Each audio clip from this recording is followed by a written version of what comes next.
The December 1st, 2010 meeting of the City Council is called to order. This meeting has been properly noticed and posted in compliance with the open meeting law.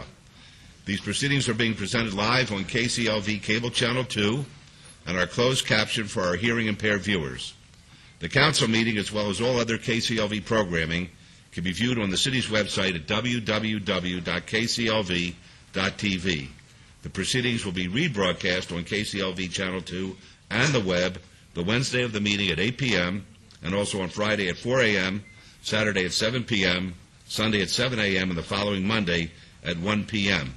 I always make this announcement as a matter of caution.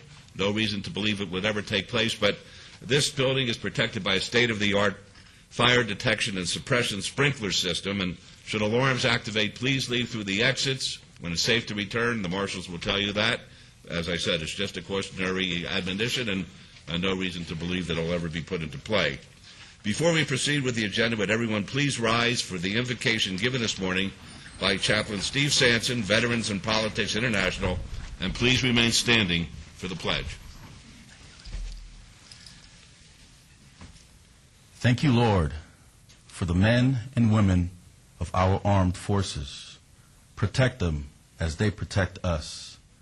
Defend them as they defend us. Encourage and strengthen their spirit, soul, and body in the execution of their duties and responsibilities. May they be mentally and physically strong when required to face the challenges of combat. Undergird them with your Holy Spirit and might, and when they are called upon to endure the hardships of battle. Next week, we will honor the men and women that died on Pearl Harbor. May we never forget how evil could destroy our lives. Let's make sure that we, as a nation, take the appropriate measures so history never repeats itself. Lord, help us to realize the only way we can resolve our issues as a nation, state, and city is to unite. Lord, help our city council unite for the betterment of all of our citizens. Amen. Amen. I pledge allegiance to the flag of the United States of America and to the republic for which it stands, one nation, under God, indivisible, with liberty and justice for all.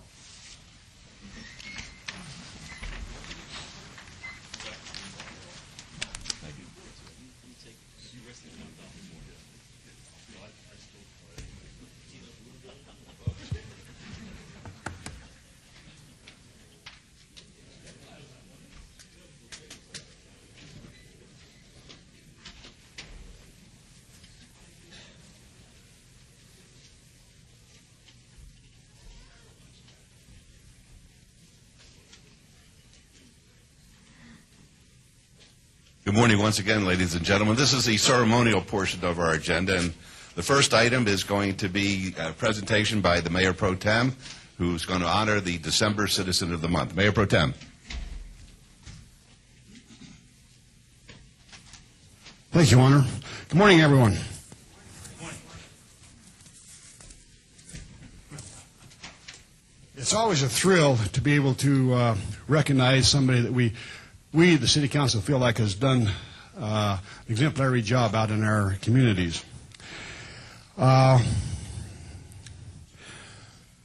Today, I would like to recognize a person that has been very active in city affairs as well as affairs in Ward 3. Todd Farlow, would you please come forward?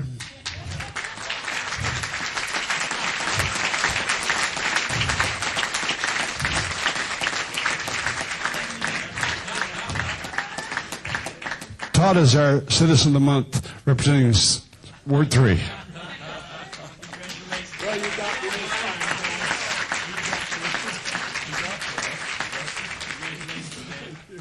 Now, we here on the stand know a lot about Todd, what he does, and why and how he does it. I would like to take a minute and explain a little bit about why we're recognizing Todd today. He always cared about his neighborhood, graffiti, trash and debris, and especially vacant houses. He has attended all of our neighborhood meetings, always tried to have solutions for our problems that we've had. But most important, he has always praised Susie and I for the good things that the city has done. He is proud of what has happened in downtown and what the different city plans and redevelopment has done for the rest of the city of Las Vegas. He has attended most of the Planning Commission meetings as well as the City Council meetings for years. He gets up and speaks on a lot of the items, especially the planning items. He really respects Margot, our planning director, and her staff, as well as the Planning Commission members, and especially the members of the City Council. The most important thing, though, about Todd that I think is great is that he does get up and speak on the planning items. But when we have zone changes and different things that we're doing in our wards, we, the City Council, we go out and look at them, and we're supposed to, or we have. I started doing that when I was on the Planning Commission. And Todd, when he gets up, if we listen, he has a lot of good ideas. You know why? Because he has went out and looked at these items also, these neighborhoods, and how they're going to affect the neighborhoods. But with me, it was easy, because I had a car to go in. Todd takes the bus. And to me, that's dedication. That's somebody that really, really cares about what's happening in the city of Las Vegas.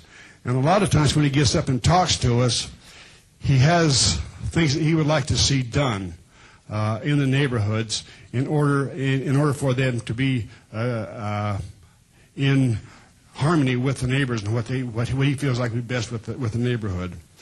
I really feel like that everybody that we've recognized through the years since I've been here, Todd certainly recognizes he deserves this recognition here this morning. So, Todd, you're our Citizen of the Month.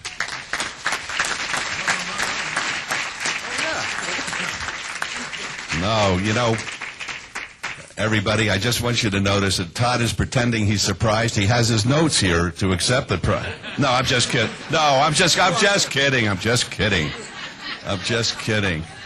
I want you to know that this honor does not allow you to speak more than 3 minutes, just so you understand that.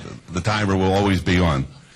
But the truth of the matter is, it's very interesting what you learn when you're an elected official. There are certain people who are the watchdog for society to make sure that the official is doing their job in an appropriate manner. Sometimes it's a member of the media, the press. It may be somebody from the community generally, but we know that Todd is watching every move that we make. And I say that respectfully because he's honest enough to put his criticism in a manner which is constructive when he appears in front of us. And nobody could ask for more than that as an elected official, but to hear from their constituency who really cares about the city of Las Vegas. And Todd fits within that category. He's an extraordinary person. He's very, very bright. He's very insightful. On many occasions, he'll think of things that we never dreamed of, which are entirely appropriate for our consideration. So I'm delighted, Todd, that the Mayor Pro Tem selected you as our Citizen of the Month. Thank you very much. Thank you very much for the Tom McGowan Memorial Trophy for Bitch and Moan of the month here. I was ambushed here. I really thought that I was coming down to comment on the wonderful job that the city has done on Fremont Street improvements. And folks, I say that for these reasons. The economy is going to turn around sometime. This economy will reset. And all of these people that have left, they're all going to come back. I mean, they've all gone back to where they came from to get their acts together, but they'll be back. They'll get their bellies full of the blizzards and the bitch and moans, and they'll be back if they have to ride back in on their thumb. And one of the other things that I've seen over the years is the total citizen participation in Las Vegas. For 14 years now, I've been amazed at the Planning Commission and the city councils. Each time I think that it can't get any better, that every time that one of the Planning Commission members have left, they can never be replaced. But they always find people that come up with just as much care and desire to improve the city as the last person. And this has just amazed me.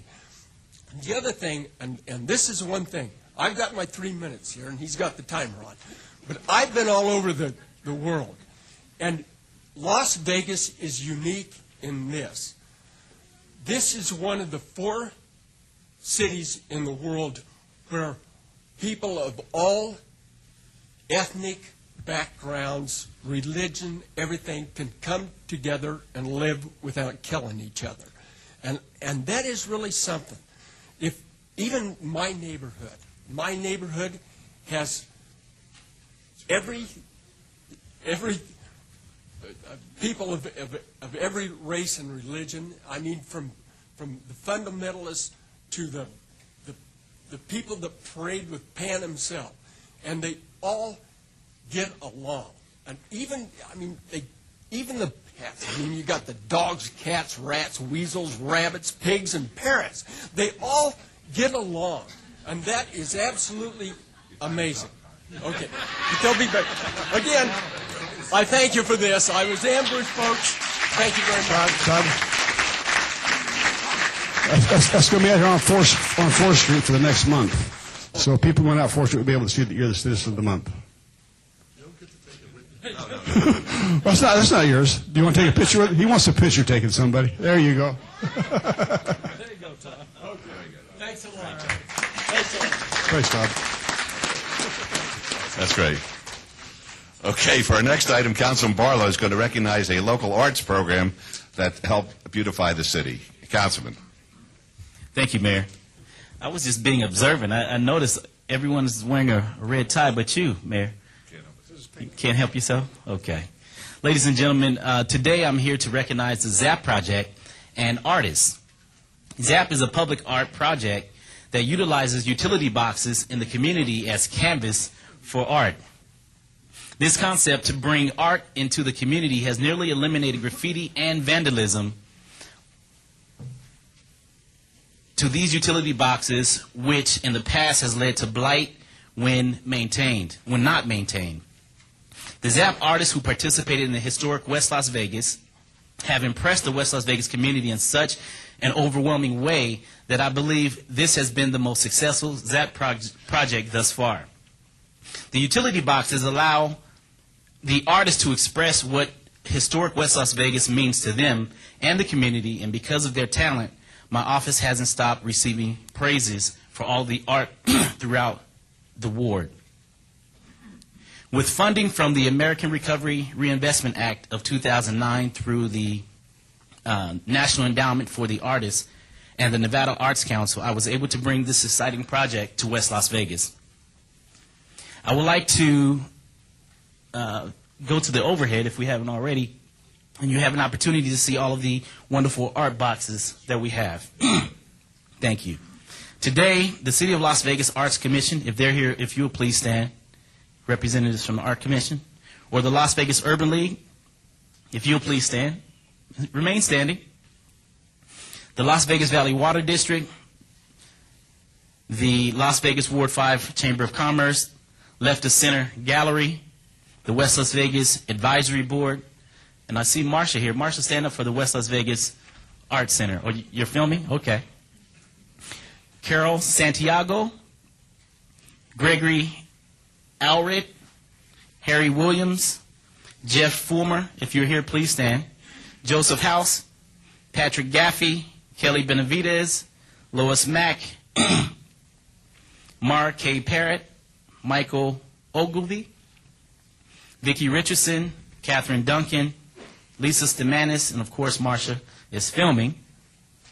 The City of Las Vegas, in conjunction with Clark County, hired 8 artists to paint art on utility boxes on the throughout the Martin Luther King corridor and throughout West Las Vegas. And of course, streets such as J Street, Owens, and Lake Mead. Today, you are able to drive through parts of this historic West Side community and see bright, vibrant, new-style utility boxes throughout the historic West Las Vegas community.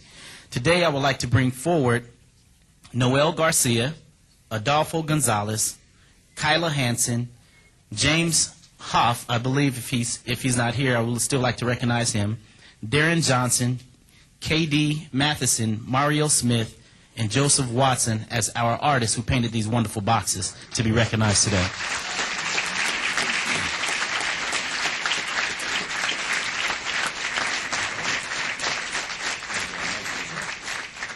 And if you will, just in a snippet, I would like for you all just to, just a few seconds to share, if you will, each one of you, just real quick, your inspiration as to what inspired you to do the specific box that you did and where your box is located.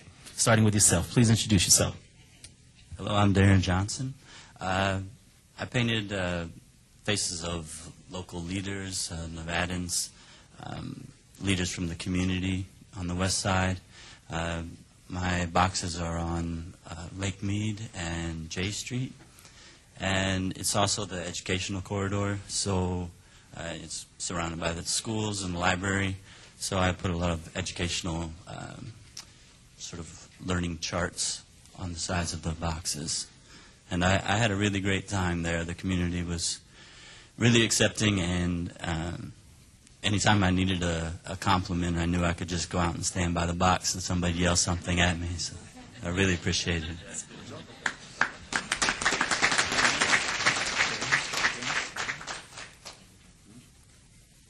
I'm Joseph Watson. My boxes are on MLK and Lake Mead. I did the blue flower sprouting out of concrete. It's titled Grow Beyond, and also another one titled Success Stories. And I'm very grateful to the city of Las Vegas as well as the community for giving me solid input, positive and negative, about the actual images that I created. And my main message behind my art is that you can grow to your highest potential and nothing can hold you back. And I'm grateful to be able to share that visually with the community and give them something they can pass by every day and remind them they can be the best they can be. And I would like to thank everybody for that.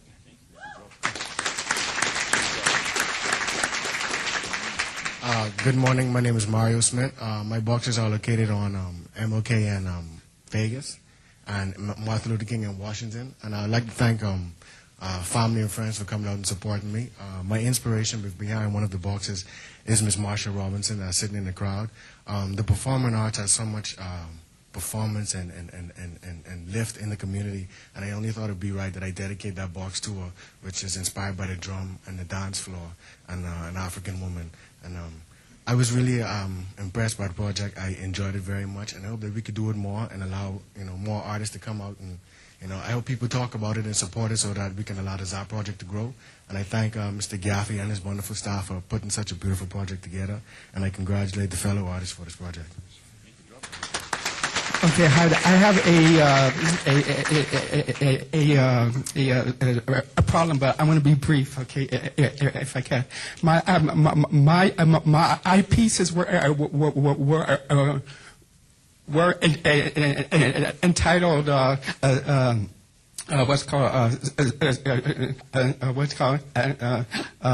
spirits of a color, and they're about our past, brought up to now. With our kids, and I just say that it was let's see, it was. Let me slow down now. It was a great time, and I hope I'm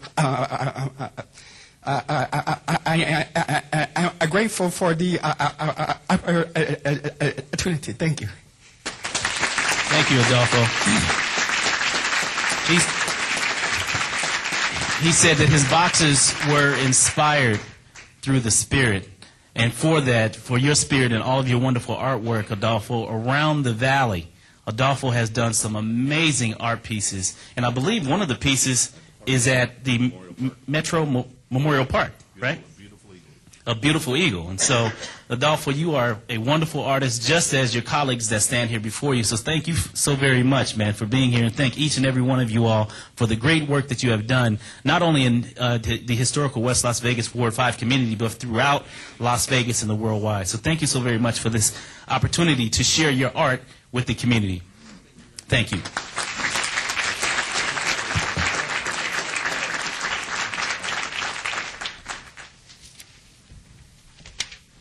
Okay, for our final item, Councilwoman Tarkanian was going to recognize a local woman for her work with those who suffer from disabilities, and unfortunately, she's unable to be with us today, but she's asked me to make sure that the special lady is in fact recognized today.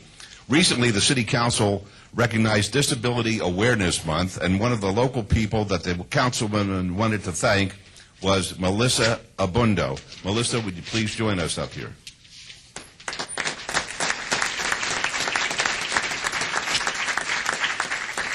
Raised in Las Vegas, Melissa has dealt with an eyesight disability for most of her life. She's often been underestimated, and she has often heard people telling her that she cannot do certain things because of her disability. Despite these trials, she has become an example for the community because she refuses to let a disability determine what she can or cannot do. Melissa has volunteered her time to local charities and has kept a positive attitude that shines on everyone who comes into contact with her. Melissa, Councilwoman Tarkanian asks that we present you with the certificate of recognition which you are now holding for your work in the community, and we're happy at this time to hear a few words from you. Thank you so much for this recognition. It means a lot to me. I was born with an eye disability called retinitis pigmentosa.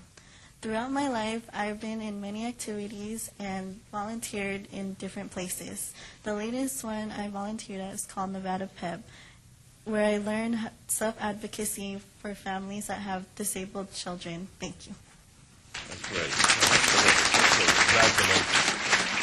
Thanks for having you here. Thank you. Thank you very much. Okay, now we're going to start our regular council meeting. That is it.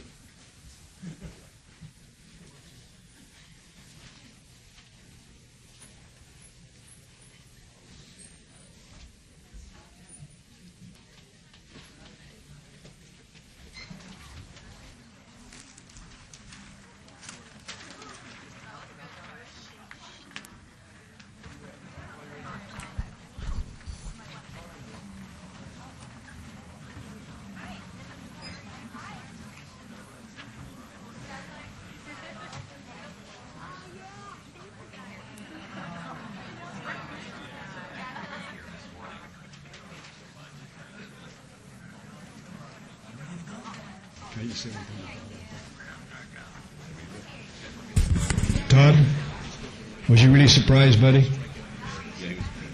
I said, was you surprised?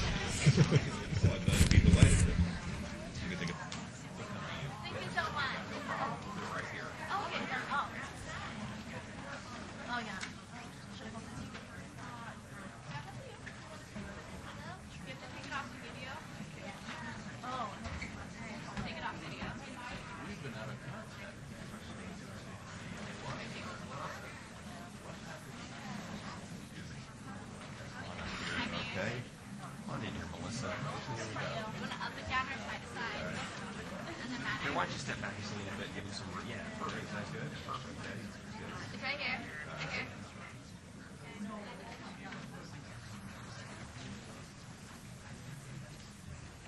You good? Yeah. Good. I know her mother. Oh, okay. Yeah, that's a good look. Oh, right here, okay, right here. That's fine, that's fine. Please go the other way. Great, thank you, thanks for asking. Thank you. Thank you so much. Thank you, thank you. Bye-bye. Thank you. I got it.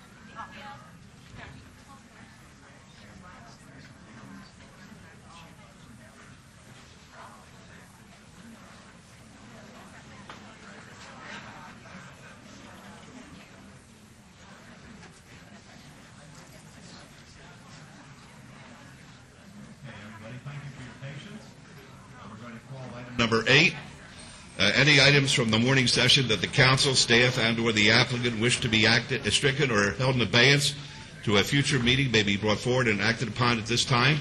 Mayor Pro Tem. Thank you, Your Honor. Item number 26 is accept a $132,000 donation from Zappos, Inc. to fund the Corporate Challenge sporting events for 2011.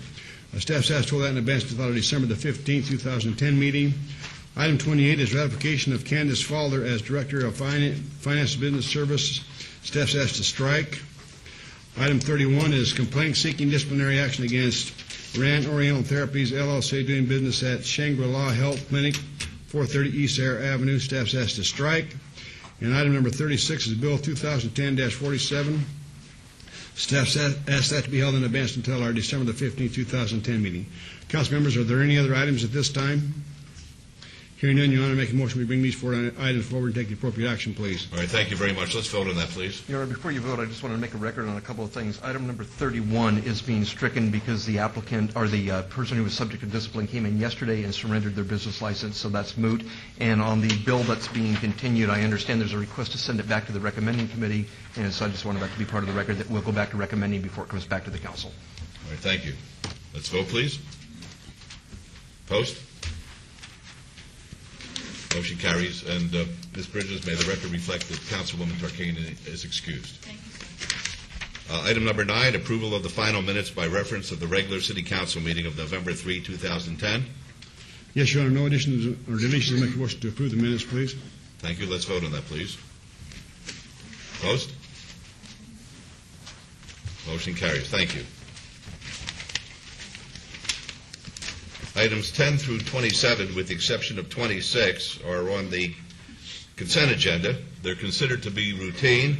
They're recommended for approval by the departments and may be enacted in one motion. Are there any items that the council wishes to bring forward at this time? All right, hearing none, Mayor Pro Tem? Yes, Your Honor, make a motion to approve items 10 through 27 with all conditions with the exception of item number 26. Very good. Let's vote on that, please. Post.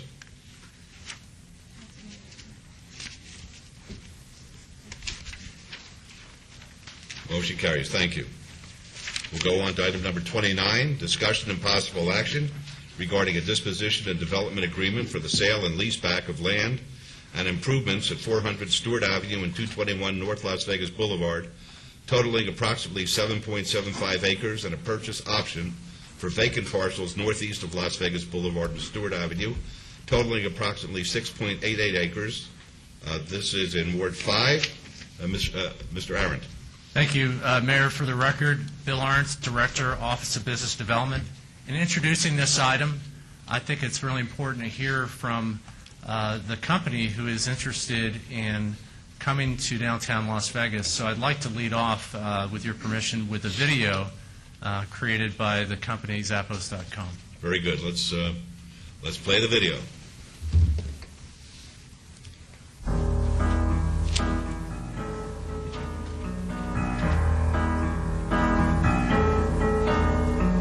When you're alone and life is making you lonely, you can always go downtown. When you've got worries, all the noise and the hurry seems to help, I know. Downtown. Downtown.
one of our core values is to create fun and a little weirdness, and that's why we think that the whole downtown environment would be perfect for that east of Fremont area.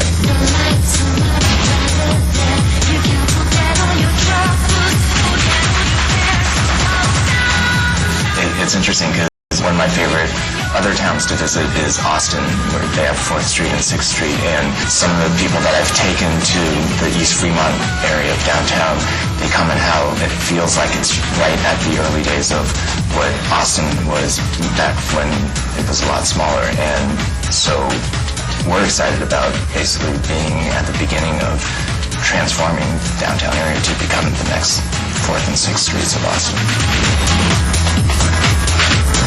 Recognize and celebrate each person's individuality, and we want their true personalities to come out and shine in the workplace. And so when you tour our offices, you'll see, every desk or aisle, there's a lot of creativity there. And what we found is that when there's so many people in corporate America where they're a different person at home on weekends versus when they come into the office on Monday, and they end up leaving a little part of themselves, or in a lot of cases a big part of themselves, at home. And for us, rather than focus on work-life separation, we actually really focus on work-life integration. We want you to be the same person, whether you're at home on weekends or in the office or after work, hanging out with other Zappos employees. And the reason we want that is because we found that when people are comfortable truly being themselves, they're letting their own individual personalities shine, that's when the creativity comes out. That's when employees are actually passionate and productive and engaged with the company. And so that's part of the reason why this whole downtown project is really exciting for us. It's about not just our offices being there, but we're going to be creating this environment outside the office, and this whole ecosystem is just going to feed on itself and not only be transformative for Zappos, but also transformative for downtown Las Vegas. We're thinking this move can not only make our employees happy, but one of the complaints I've heard from a lot of people about why they might not want to move to Vegas is because Vegas, their perception is Vegas doesn't really have much of a culture. It's a very transitive type of population, and really think that building out this downtown environment that is what's going to drive people to want to move to Vegas, especially the tech community that really cares about the types of bars and lounges and coffee shops and so on that we're seeing will hopefully over time really grow in population in downtown Vegas.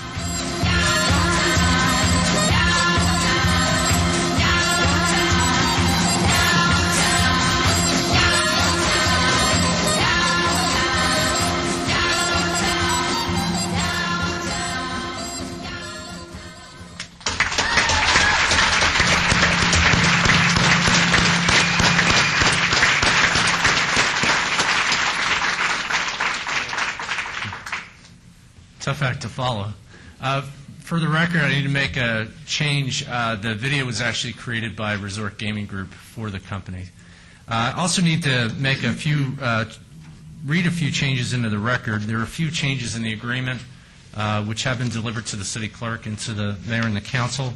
These are sections 1.2, deletion regarding end-user liquidated damages. Section 7.2, an addition for option price to be equal to 85% of the average of 2 appraisals.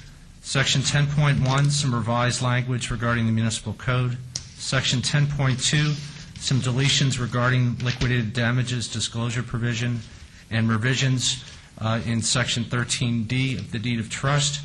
And then finally, Exhibit G, Section 10B and Section 10D, there are some deletions regarding liquidated damages obligation. And again, these have been submitted to the city clerk. I'm going to give a brief PowerPoint just summarizing the transaction that's before you today, and then turn it over to Andrew Donner, the managing member of the Resort Gaming Group. This development opportunity is a great one. We've owned the City Hall site as well as the land across the street for some time, and while we were on a different track to look to develop an arena and a live entertainment district with the Cordish companies on this site. The original acquisition of the property across the street on the east side of Las Vegas Boulevard was to expand the City Hall as a corporate campus. And so that vision still has merit, and that's what we're pursuing today. The campus itself, we're going to be out of the building in March of 2012. It has some great reuse potential. It's over 270,000 gross square feet. There's ample parking. There's great ingress and egress to downtown and from the freeway system. And then finally, the entire site is over 18 acres, and it's a wonderful opportunity for a corporate campus. This is a map depicting the site. It's an aerial photo. The property outlined in red is the existing City Hall campus, which includes the North Parking Garage, Stewart Avenue Parking Garage, as well as the KCLV TV studio. The land in the blue is what land the city has purchased as an assemblage in what is shown here as the options site. The opportunity before us today is really a retention opportunity. We have a great company located in the Las Vegas Valley in Zappos.com, and they've been expanding over time, and they're looking for additional space. Resort Gaming Group, as a partner already of the city, approached the city with an unsolicited offer expressing an interest in the City Hall site and the land across the street. In working with both Resort Gaming Group and Zappos, there were 4 key parameters that were important in their location decision. They wanted an urban connected campus. They wanted a location to allow them to be in one place, also to grow over time, and they wanted a competitive cost structure, and they found that in the City Hall site and the option site. So the project is we're making the site available, both sites available to Zappos through Resort Gaming Group, which is going to be the developer. The developer is going to purchase the site, the City Hall site, by November of next year. Zappos will initially occupy the space that will be available at that time.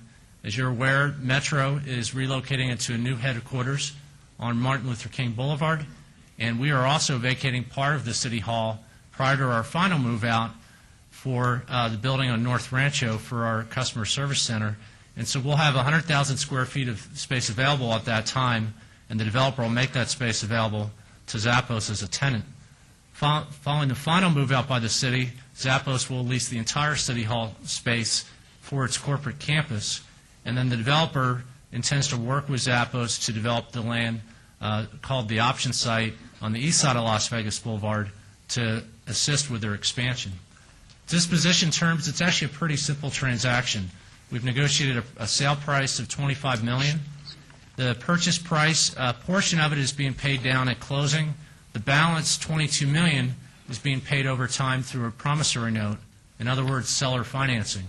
We have a $17 million loan, 30 years, at 5 1/8 interest, and then we have a $5 million balloon payment due at the end of year 30, or at the end of the term of the first note.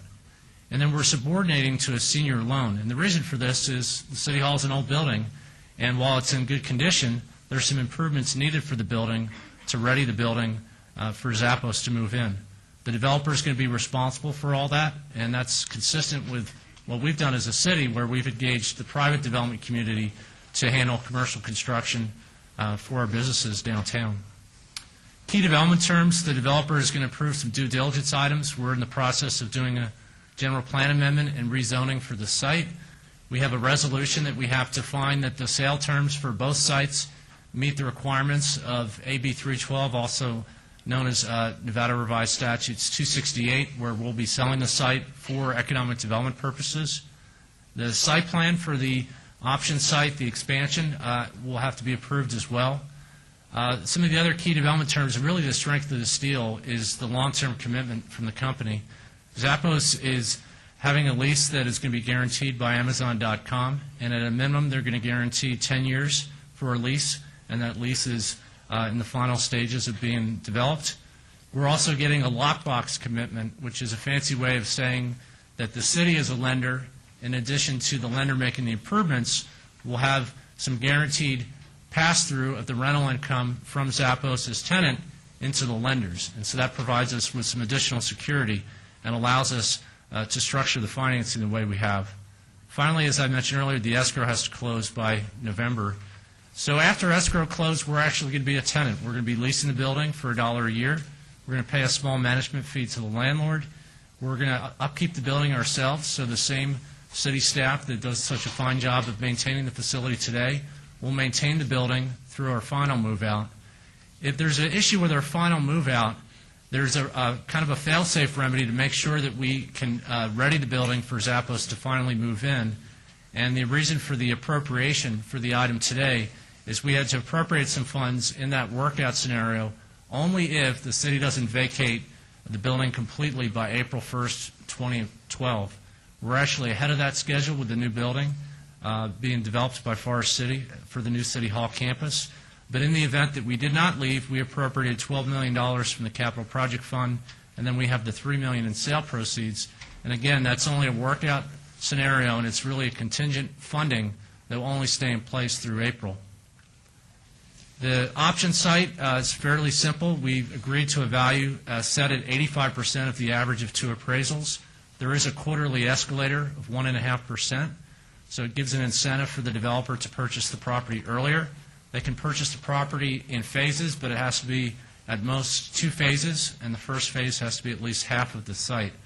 We're also vacating some existing right-of-way that the city has, and in between 6th and 7th, the alleyway between Stewart and Mesquite, and then also 7th Street between Stewart and Mesquite, we're going to be taking back to you as an item for approving a vacation. And then the developer is responsible for the build-out costs. Economic development benefits. Why is this a great thing for the city and for the community? We're keeping a major employer that's really helping to diversify the Southern Nevada economy. Over 1,000 jobs. We're keeping 1,000 jobs in the community. It is a growth company and a growth industry, so we expect Zappos to continue to grow and to hire locally. Maybe most importantly is they're choosing to stay here in Las Vegas and Southern Nevada, largely because of who lives here and who works here. They have available skilled workforce where their staff and the people can provide better customer service than they've found elsewhere in the country. So we think it's a great signal to other firms looking to locate in Las Vegas and in the Valley. The downtown site, as I mentioned earlier, meets their needs, and we think it'll spur additional investment in downtown. The fiscal benefits are pretty straightforward. We're selling the building for $25 million, as I mentioned. When you take the terms over time, over 30 years, that'll amount to $41 million in sale revenue over time. The option parcels, that's an approximate value for the sale of those parcels. Again, it's subject to the appraised value. We're also getting tax increments to the redevelopment agency. Over 30 years, we have a projection of benefits to the city of $97 million. If you take that on a net present value basis at 5%, that is roughly in today's dollars $48 million. That is a big number to help offset the obligation that this council and the city took on in building the new city hall. And that's the strategy we've laid out all along, that we were going to get value out of this site and the land across the street to help pay that forward obligation. And that is just the fiscal benefit. It's not looking at the economic benefits and the economic impact of the employees working in downtown. And when we come back with the sale resolution for Nevada NRS 268, we're going to have an economic impact model to show you that full impact. We thought it was important to show you how that's enabling our redevelopment and our downtown development program to continue. It's really working like a revolving fund as we've set up all along. So the actions requested today: approve the disposition and development agreement. The option agreement for the option parcels is actually an exhibit to the DDA, so you will be approving that. There's some future City Council items, which are the NRS 268 resolutions, rezoning and a general plan amendment of the City Hall site, the vacation that I mentioned. There are also some administrative items. We're going to have a lease where we're going to be leasing the building back from the developer after close of escrow. We're also equalizing our business license fee to make sure that their local business license fees are the same as they exist today. With that, I just want to briefly thank our city team that worked on the project: Shani Coleman, Scotty Young, Terry Ponicello, Nick Niarchos, Michael Navarro. I also want to thank our development partner, Resort Gaming Group, Andrew Donner and Todd Kessler. But most importantly, I want to thank the Zappos family. This is maybe the most rewarding project I've worked on in my career at the city. And the reason is if you're a family, you choose your home. And Zappos is actually choosing their home, and they're choosing to stay in Las Vegas, and they're choosing to locate in downtown Las Vegas. So for that, I just want to extend a heartfelt thanks to the Zappos family for continuing to call Las Vegas home and grow their company in Las Vegas. And to the Zappos family, welcome to downtown. Thank you, Mr. Hanks.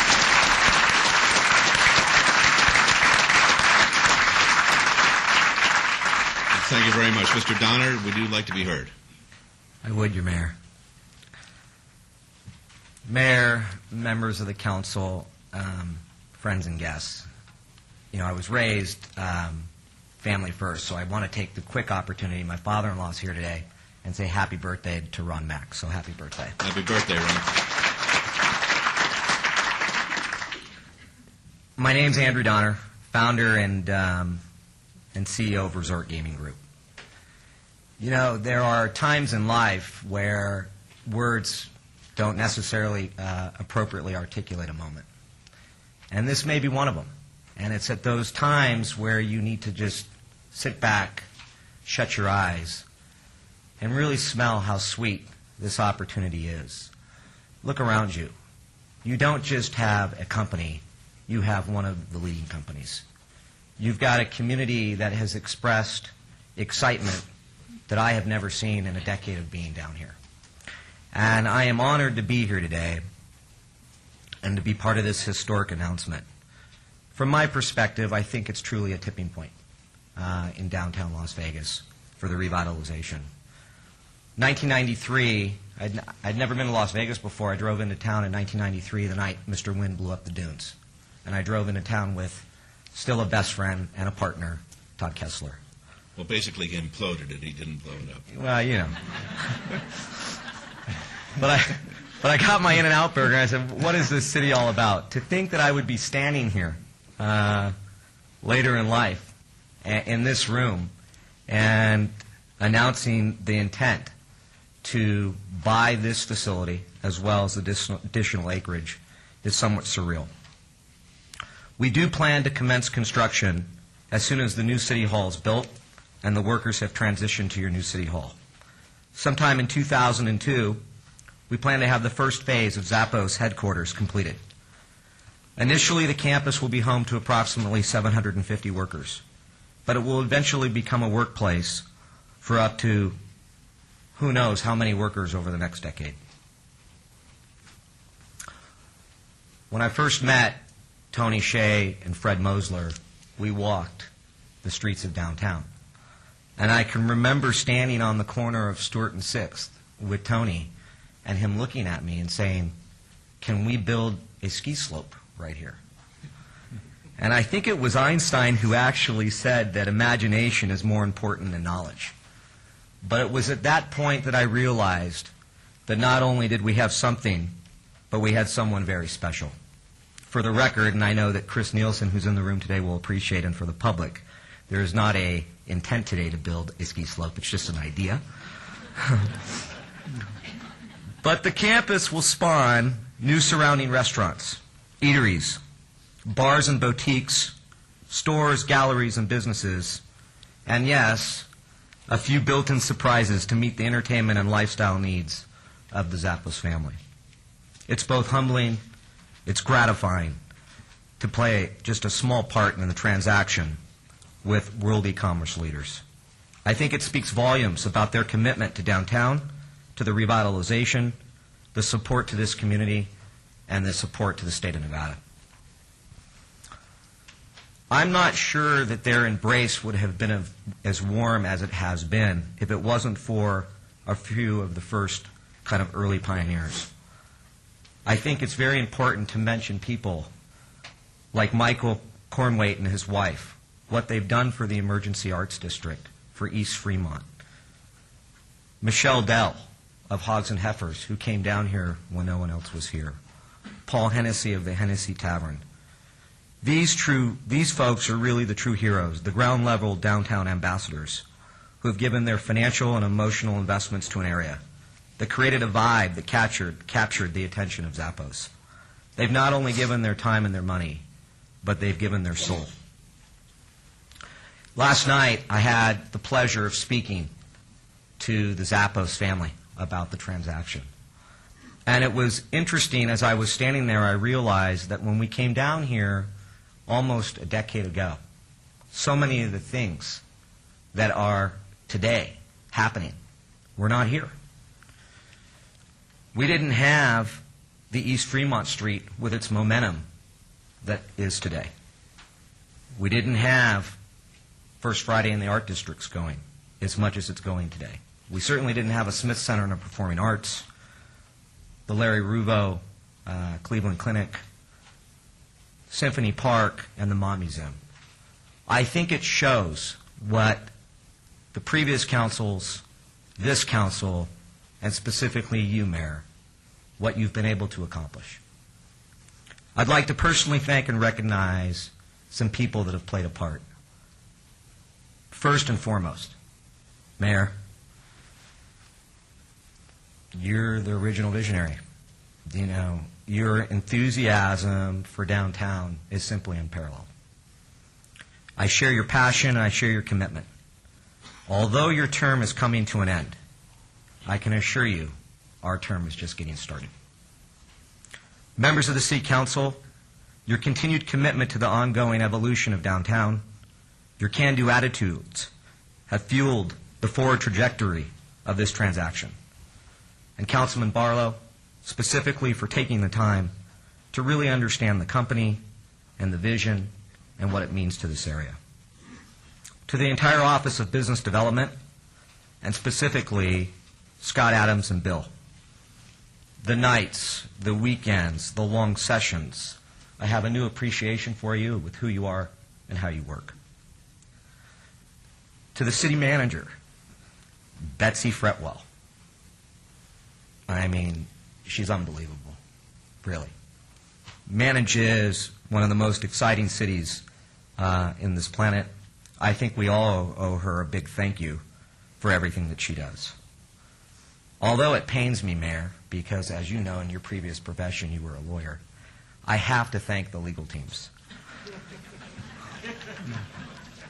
I got paid for it, though. Yeah. Well, for the record, so are they.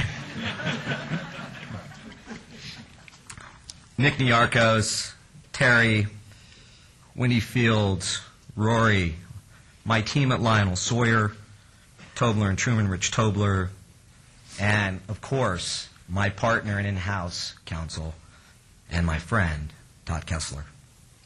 The entire team at Resort Gaming Group, Jack Breslin of Breslin Builders, who has been by our side from day one, built Soho and Newport, and just a champion of downtown. And then, like all passions, fortunately or unfortunately, they can turn into obsessions. And for me, downtown has become an obsession. And with obsessions, there's sacrifice. And so to my wife, for allowing the sacrifice, so I can contribute to make this place a place our children can be proud of. And the final thank you to the Zappos family, Fred Mosler, Chris Nielsen, and Tony Shea. Your core values have created one of the most successful companies in the world. Your core values are now reclaiming the heart of this city, and your core values have made me a better person. Downtown Las Vegas is a special place, a place separate and apart from the Strip, a place rich with history, where our city's early pioneers put down their roots. It's a walkable city, neighborhoods and amenities that exude personality, charm and diversity, culture, art, and fun. And while progress on downtown redevelopment has made great strides in recent years, today with this announcement, I believe downtown truly is on the tipping point of becoming the next great place in Las Vegas. Thank you. Thank you very much.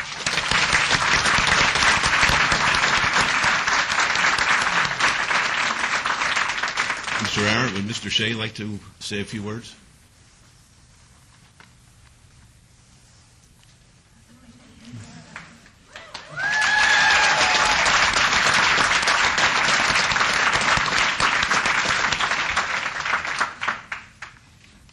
This is a little surreal because it's kind of weird that we're trying to vote on something that's going to be in our future auditorium. And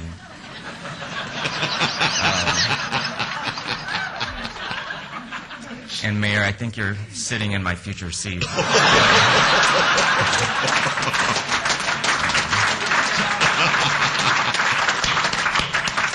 But you know, we Zappos actually started out in the San Francisco Bay Area, and we moved to the Vegas area.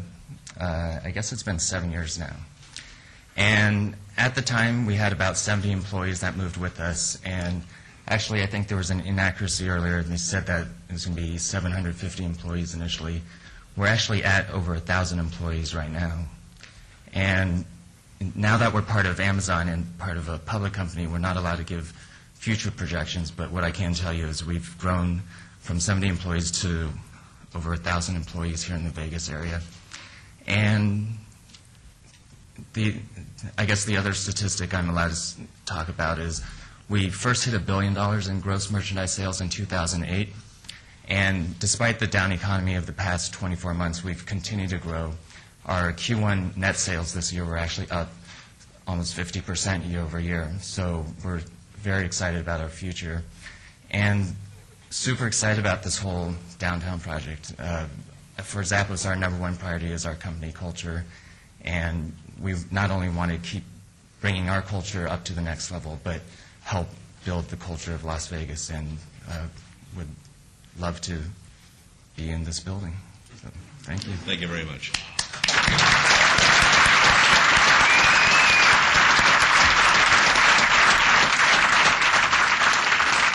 All right, before I turn it over to Councilman Barlow, any members of the council have any questions or comments? Mayor Pro Tem? Thank you, Your Honor. You know, after sitting up here for 16 years, we've had many great things. We've had many great comments. Mr. Donner, you've been up here before us. You realize how it makes us feel when we do something good. Today, I'm lucky I don't have to make a campaign speech or anything. I'm not running for re-election this year. I'm not running for mayor. So what I'm saying is from my heart today. This is big. Mr. Shea, thank you very much. Andrew, thank you. The City Hall has been a third home to me. My home with my wife and my kids, my barber shop, and then City Hall. So it means a lot to be able to see what we've done in the past. We've always looked for the future. And every decision I think we've made here for the last 16 years has been for the future. And it's going to be exciting to be able to come down here, hopefully in 10 years, and see what the seat has grown to be. And I think it's fantastic. I just hope that this will all come to fruition, that it will happen, that it will be there, and that we'll be able to employ a lot of people from Las Vegas here at this location. It's been, I think, a big desire of the mayor and I for years that we, especially in this downturn of the economy, that we can get people from Las Vegas back to work. It's important to us. I do want to, at this time, I want to thank the mayor and his leadership, Councilman Barlow, for his visions for his ward.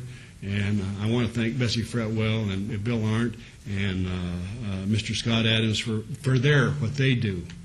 And I want everybody in the audience to know that it's not just one or two people to get things done. It's all of us. And it's good to have that feeling that you're part of something good. We get a lot of comments made about us for things that maybe we should have done or that we shouldn't have done. But this here today, to me, is the real deal. And it's going to be, to me, the turning point of downtown. We had the vision before this downturn came to build some of these condominium units downtown here, and we've kind of taken a little bit of a slap on the back a couple of times about having these built. And I really felt sorry for those builders that built them and invested their money in these buildings. And maybe now we'll be able to see some of these open up to Zappos employees. So it is exciting. And again, Mayor, I want to thank you and Councilman Barlow I want to thank you also for your vision for what you want to see done downtown and on your side of Fremont Street as well as my side of Fremont Street. So it is good, Mayor, and I want to thank you for allowing me to say a few words, and I certainly support this project in the city of Las Vegas. Thank you, Mayor Pro Tem. Councilman Wilson, and then Councilman Ross. Thank you, Mayor Goodman. Bill, I've been known to ask this question before, and I'm going to ask it here today. You've talked about what I consider to be a pretty sophisticated real estate transaction, because that's what we're talking about. We're talking about a real estate transaction in its core, if you will. So my question is, to the city of Las Vegas, what are the risks? Well, I think the biggest risk is inaction. That we're moving into a new home. This building is going to be vacant. So if we don't take action, we're carrying an asset that's not generating any value. Today, the asset, it's not on the tax rolls, and it's going to create a tremendous fiscal impact, as I mentioned earlier. I think that the other risk is if escrow doesn't close. I think we have a pretty quick close, given how much work Andrew and his team have ahead of them. Close no later than November, and a lot of things are already set in motion. I know they're touring the building with their contractor this week to go through and lift over every rock. So escrow not closing. And then the other risk that I mentioned is we hang around our home too long. We stay in the building, which frustrates the company's ability to move in.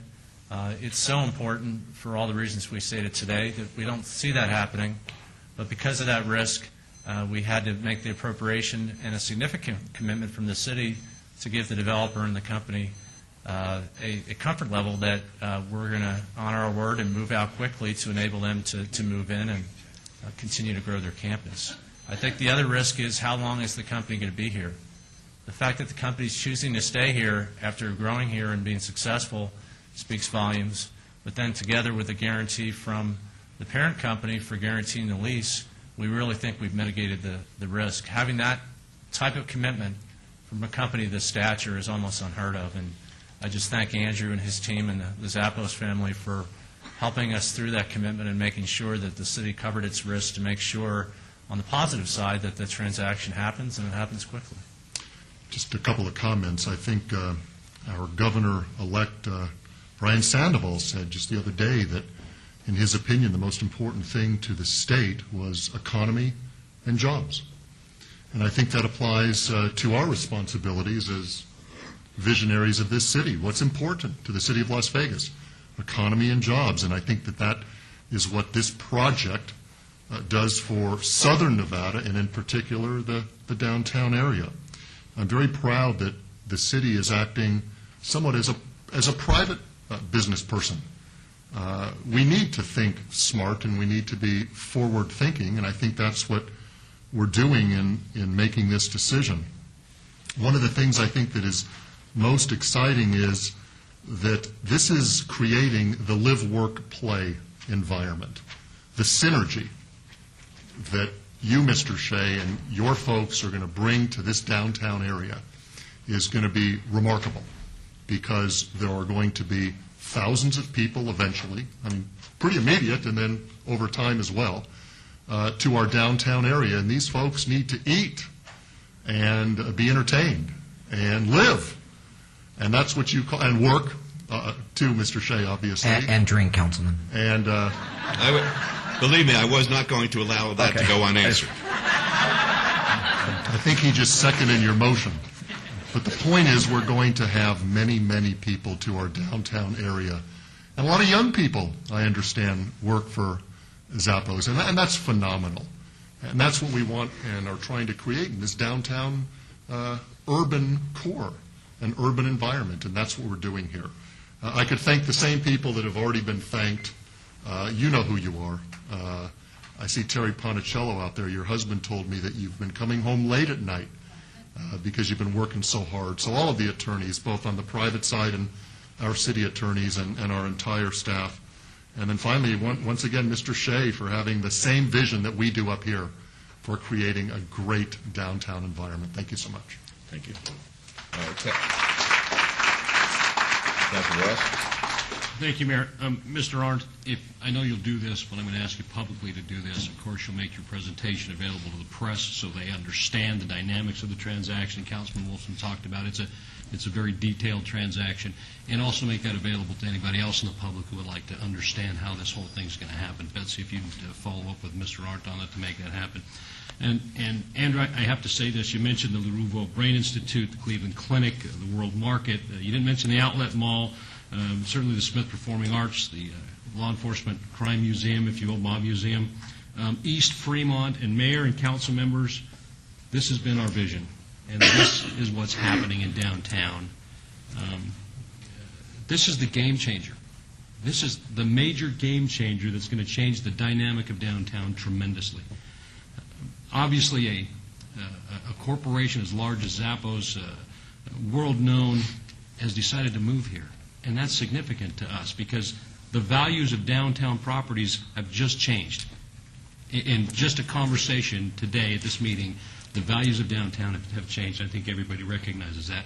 And I'm going to concur with my colleague, Councilman Wolfson, about it's our duty. It is our responsibility as this local government to create those jobs, to help our local businesses and industries, to support them.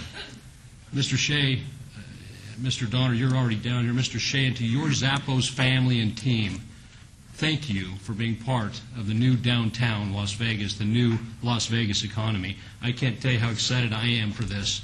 I told the mayor when this started, I'm getting giddy. I'm so excited.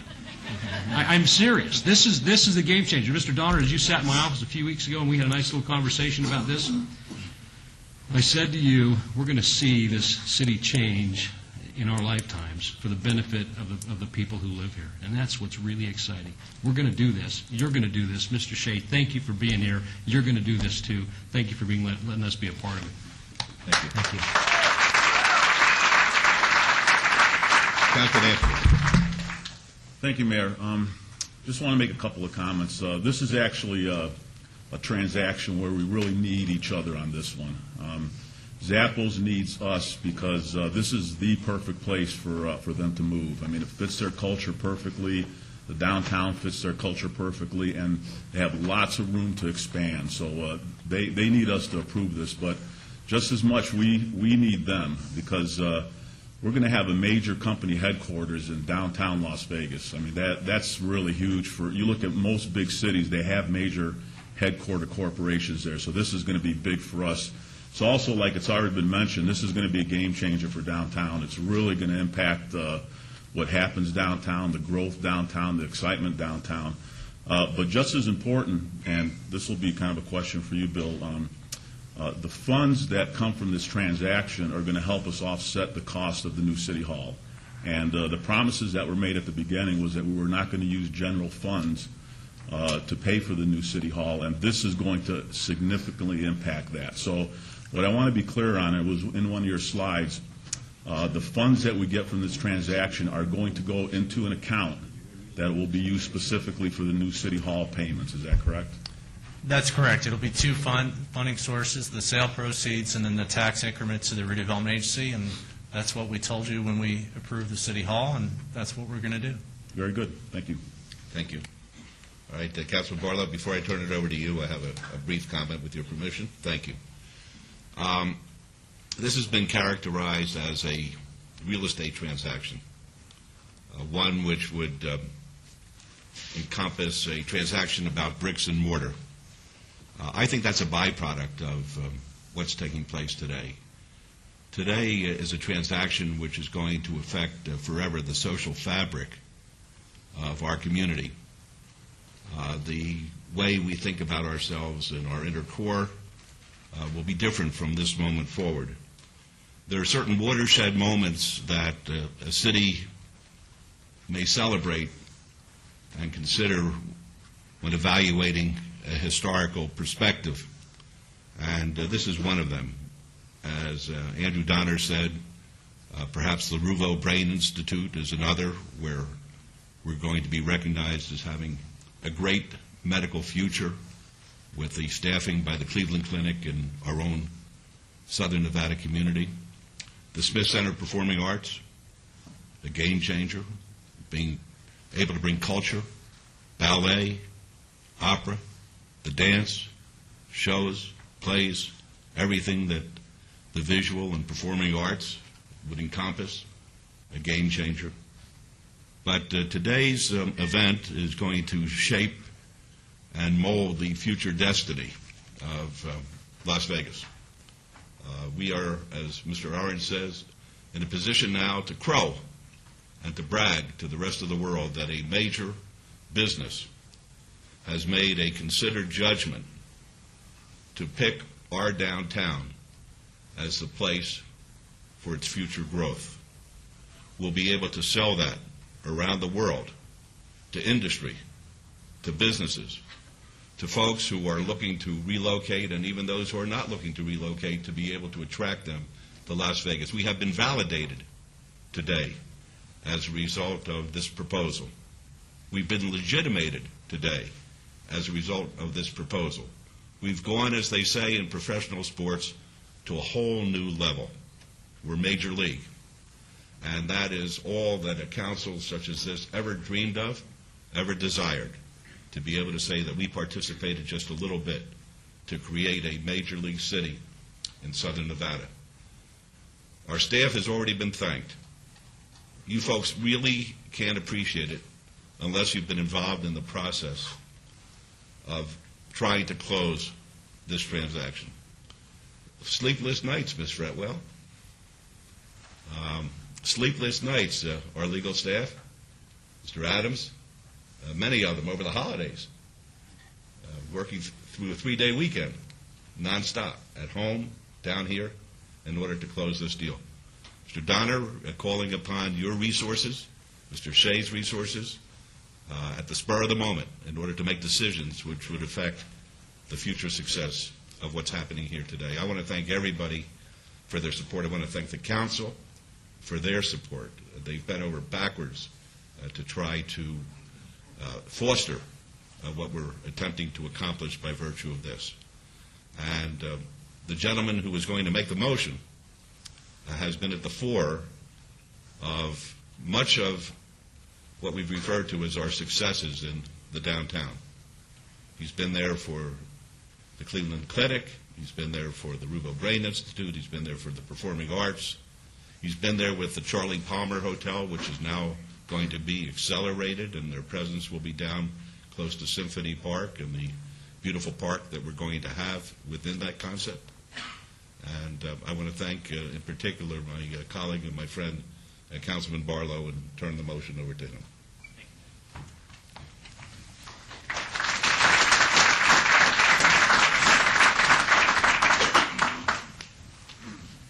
You know, I've been sitting back listening to my colleagues and the great presentation by Mr. Donner and Mr. Arndt, and what reflects back in my mind is, as a native of this community, when I played in the rail yard on all of the boxcars, which is now Symphony Park, when I rode my bicycle across the steps of City Hall, elementary, middle, and high school, chasing my friends and hiding behind the city vans and trucks, and attending the movies on Fremont Street, Cinema 123.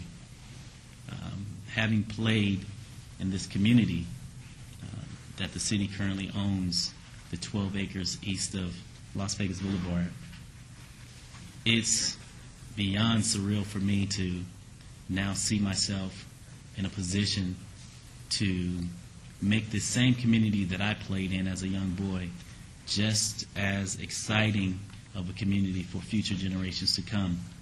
And to be a part of that movement is an amazing experience.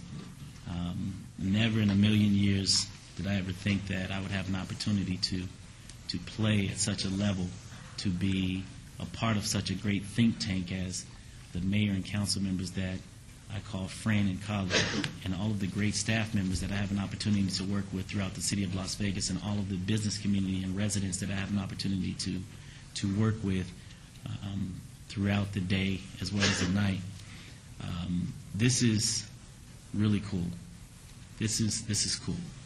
having an opportunity to interact with folks such as Mr. Donner and all of his great developments that he has underway, and bringing such great developers such as Mr. Shea and Zappos to the table. This is amazing, very amazing. Mayor and Council, I printed out something that I would like to read. And what I printed out is the city's mission and vision statement, values, and priorities. Vision: a world-class, vibrant, affordable, economically and ethnically diverse, progressive city where citizens feel safe, enjoy their neighborhoods, and access their city government. Mission: to provide residents, visitors, and the business community with the highest quality of municipal services in an efficient, courteous manner, and to enhance the quality of life through planning and visionary leadership.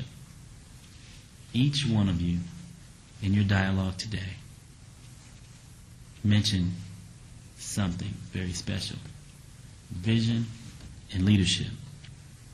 Under the priorities, sustainable, livable neighborhoods, vibrant urban fabric, fiscally sound government, pro-business environment, safe city, citizen engagement. We are living, we are speaking, we are working to make sure that the city's vision, mission, and priorities are truly alive. And today I believe this is a true testament that we're living by exactly what we put into motion during our strategic planning session. It's true. And for that, I applaud the council, because Mayor Pro Tem and as well as Councilman Anthony said it best. We can't do it as individuals. I can't do it alone. It takes a group. It takes the public sector, it takes the private sector, working collectively as one unit on one page, reading from the same sheet of music, understanding the direction in which we need to go. And for that, Mayor, not to toot your horn, but I have to at this moment basically say this in all true sincerity. A lot of people did not believe in what you were bringing forward when you became mayor. You and I started the same year. I was on staff, and you were the incoming mayor. And a lot of things that you brought to the table and the vision that you had for Las Vegas, not just downtown, but Las Vegas as a whole, a lot of people basically brushed it off. But looking back in the rearview mirror, Mayor, looking back in the rearview mirror, look at all of the things that have come to light because of the seeds. If it was nothing more than the words that you spoke to plant the seeds in the minds of the community, in the minds of staff, and in the mind of your colleagues, that really came to life. And it started with your vision of the diamond in the desert, which is now Symphony Park, which has basically sprawled into the inner core of downtown Las Vegas to attract such companies as Zappos to come here, because they have a culture that fits like a hand in a glove right here in downtown Las Vegas. This is a great, exciting opportunity for us. Yes, we are in a recession. Yes, we have high unemployment.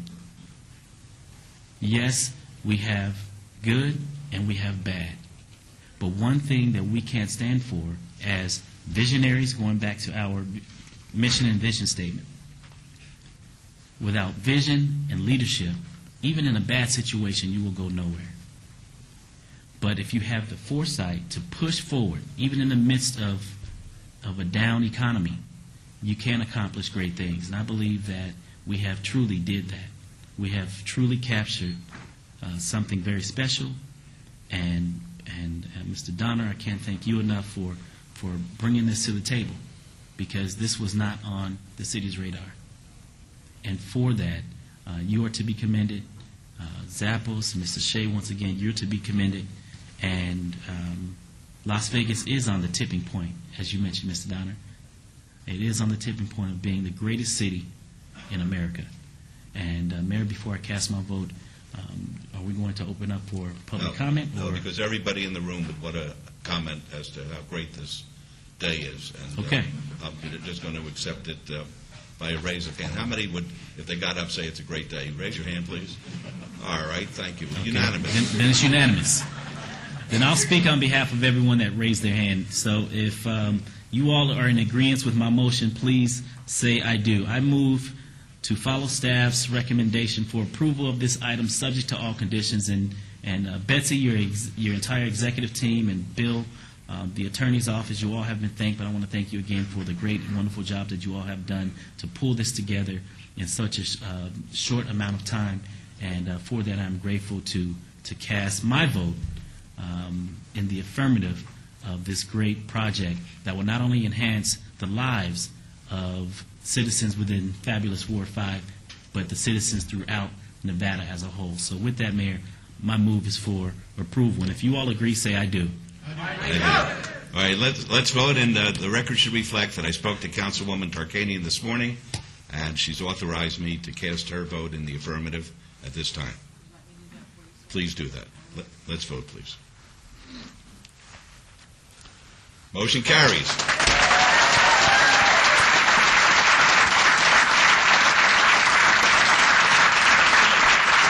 Now, folks, we're going to be in recess for 5 minutes. If Mr. Shea, Mr. Donner, and the council would please join me outside in the rotunda. It's an opportunity to have a historical picture taken.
Congratulations. Yeah. Great day. Yeah, absolutely. It's going to be a good 2012.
I'm right out there. So I know there's nothing going to happen there.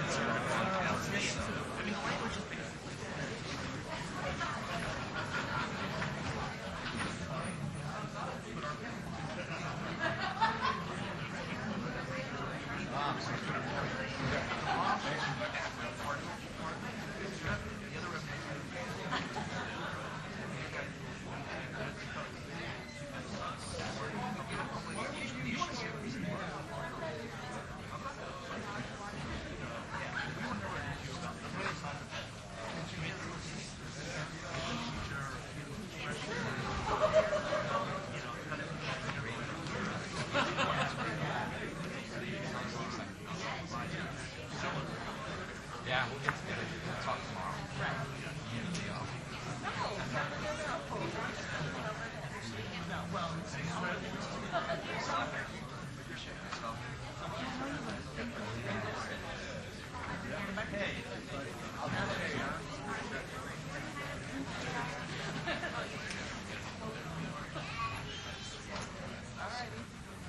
I will get together. All right, buddy, ready? Yeah. Hi, I'm glad you're going. Nice to meet you too. Congratulations.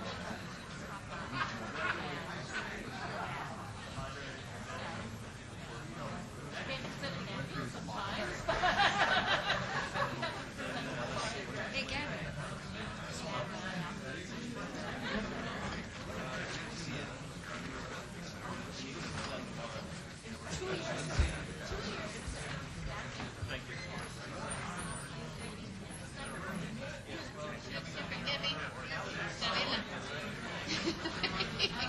what are you doing? Actually, I was sitting up there, but I kept looking at it, and now then I the glasses threw me off.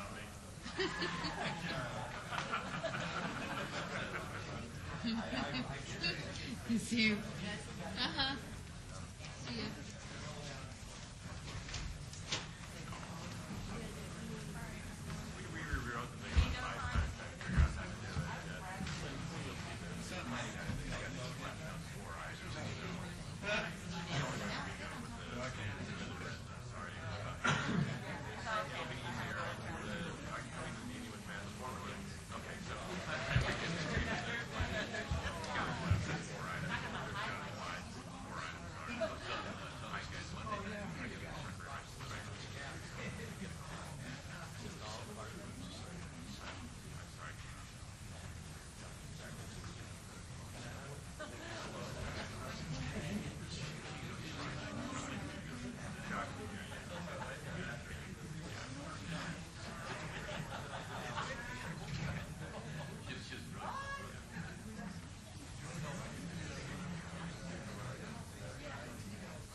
Yeah, it's a good day for us. Yeah, there was one reporter out there who was sent out as a stalking horse, and I sent her home.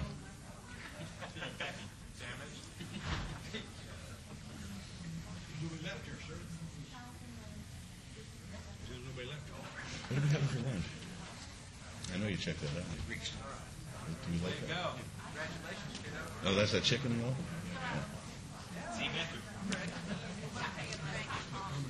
Yeah, that's.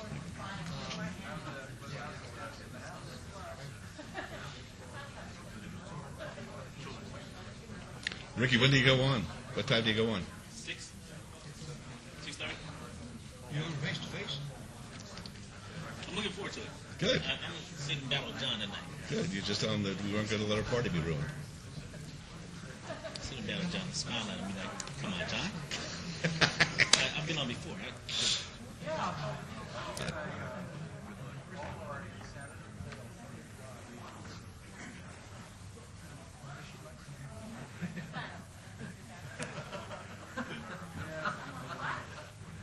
Do the same thing as you did here. Okay, we all set? Is the meeting over? No, it's almost over. No. All right, I think we're all here. He was here.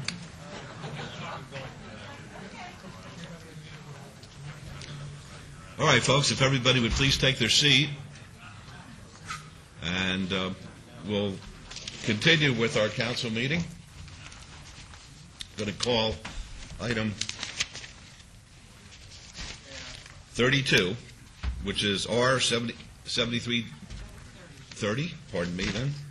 Item number 30 is discussion and possible action regarding an amendment to third amended and restated agreement to design, construct, and lease a performing arts center by and among the Smith Center for the Performing Arts, a Nevada nonprofit corporation, City Parkway 5, Inc., a Nevada nonprofit corporation, and the City of Las Vegas, Nevada, a political subdivision of the state of Nevada for the parcel located at 466 South Grand Central Parkway. This, too, is in Ward 5. Mr. Aaron. Thank you. For the record, Bill Arntz, Director, Office of Business Development. This item is an amendment for the Smith Center Disposition and Development Agreement, a third amendment. It's really a procedural item. The Smith Center's had great success in building their campus, as everyone can see down there off Grand Central Parkway, and they want to continue expanding the campus with a children's museum and a parking garage, which are going to be privately funded by the Reynolds Foundation. The amendment allows the Smith Center to develop the remainder of the site in Symphony Park. The Children's Museum will be a 3-story building, roughly 58,000 square feet. The parking garage will have 5 levels, include roughly 300 parking spaces. And again, Reynolds is funding the construction. The Smith Center is actually going to oversee the design and construction with a contractor, and then they'll be leasing the space to the Children's Museum to really give it the site that campus feel that they're looking for the project. With me today is Myron Martin of the Smith Center for the Performing Arts, and I invite Myron just to say a few words. Mr. Martin. Thank you, Mayor. First of all, congratulations. That last announcement was huge, and a number of us at the Smith Center went and toured the Zappos offices a few months ago, and we were blown away by what we saw. I mean, it's not just a corporation. It's a culture unlike any other, and I can't congratulate you enough for what you got done by bringing them down here. It's huge. And if you recall, if you go way back to our first agreement, we had an additional theater built into our complex. We determined that the need wasn't quite there for it, and we started searching for new uses. The Reynolds Foundation gave us a sum of money, and they told us that if we could find the right use, and something like a museum, that they would be happy to give us money that we could go out and help fund. The Smith Center could fund a great project like that. You've all seen the image of what this museum is going to be, but I brought a copy with me today. David M. Schwarz, our architect, I think did an extraordinary job of building a building that fits beautifully on the campus, but gives it some whimsy and something that'll be wonderful for a children's museum site. we couldn't be happier about the synergies that we are going to create for downtown by having a children's museum, performing arts center together, the educational synergies, the things that we can do for our children and our children's children are going to be extraordinary because of this partnership. So we thank you for your support. I will tell you that we are in front of Planning Commission later this month, and we're going to be back to see you in January on the parking garage. But I brought with me today a little tease to give you a sense of, it's not so great on the screen, is it? To give you a sense of how beautiful and handsome this garage is really going to be. I wish it looked a little better on my computer screen up here. Highly decorated and engaging, and it's going to look really great next to our Children's Museum. We'll be back to see you on this item a little later, but we thank you for your support of amending our agreement here today. Thank you. Are there any comments or questions of Mr. Arndt or Mr. Martin? Mayor Goodman. Councilman Wilson, Thank you. please. Mayor, I would be in the doghouse if I didn't ask you, on behalf of my wife, when she can start standing in line to buy the first opening night tickets for Wicked. Yeah, thank you, Councilman. Your wife was there. You were there as we announced getting this wonderful show, 6 weeks of the hottest Broadway show in the world, Wicked. I will tell you that tickets are going to go on sale a little later next year. And between now and then, your wife is going to be very happy with the announcement we're going to make about the other Broadway shows that are going to complement that season. Spectacular, big shows. I think she's going to want to stand in line for all of them. Are there any other comments or questions? I just have a comment, Mr. Martin. As you know, we, as a council and the city, have such pride in what you and your colleagues, least of which was not Mr. Snyder, of course, have created with the Smith Center of Performing Arts. And the fact that you're bringing the Discovery Museum into Symphony Park is extraordinary, and to couple it and partner it and marry it with what your desires are have been recognized by the Kennedy Foundation even, and they are going to commit themselves to working with our school children in the community because of what you in large part have done. Promise me, because you do have a wonderful architectural masterpiece that will withstand the ages, promise me that the parking garage will be of the same kind of quality where the community could have the pride in it that we have in the rest of the project.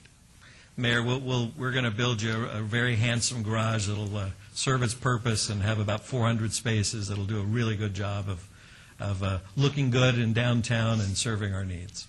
All right, I take you at your word. All right, may I have a motion, Councilman Barlow? Yes, Mayor, thank you. And thank you so very much for all the hard work that you have put into this development. It has been a long time coming, and I'm very satisfied that we're getting closer and closer to the grand opening, and I most definitely want to be in the house when it does, because this is something that Nevada has been needing for a long time, and to have this development in our downtown to complement all of the other wonderful developments that are coming online in the very near future. I mean, this is just going to help us continue to button up the true fabric of what this urban core of Las Vegas is really going to turn out to be. So anything that I can do, as usual, please continue to keep me abreast and keep me involved, and I'll do all that I can to continue to work with you to make sure that the dream, the vision, and the reality of what's taking place continues to foster. So with that, Mayor and Council, I would like to move to follow staff's recommendation for approval of this item, subject to all conditions. And congratulations to you again. Thank you. Let's vote on that, please. Opposed? Motion carries, and good luck to you. Thank you. You're welcome. Item 32 is R73-2010. This will be a public hearing and possible action regarding a resolution authorizing a medium-term loan in the amount not to exceed $10,848,700 for the purpose of financing energy conservation and renewable energy projects and authorizing the officers of the city to execute documents related thereto and forward materials to the Department of Taxation. This applies to all wards. This is a public hearing, which is now declared open, and Mr. Vincent, you will emote. Yes, sir, I will. That's better. Thank you, Mayor and Council. Before we open to the public hearing, I'd like to give a little background for what this project's about. And as you know, you already approved in our capital budget $24.5 million in sustainability projects. You know, we have a sustainability initiative in the city, and a piece of that is, of course, energy conservation and renewable energy. In addition to this $24.5 million, I'll mention that the Sanitation Enterprise Fund has its own 3-megawatt project for a solar farm to help defer their energy costs, and that's a separate issue. With respect to these projects, we have two pieces. We have the energy conservation portion, which was originally contemplated that we'd be issuing qualified energy conservation bonds. That's $5.8 million. That's for lighting retrofits. Most of that is street lights. There will be some buildings involved as well. And we were contemplating funding that all through lease purchase agreements, and we estimated our annual energy savings just from that program alone would be about $1 million a year, and that would be more than self-sustaining. On the renewable energy side, particularly the solar panels, the PV solar panels, we were looking at new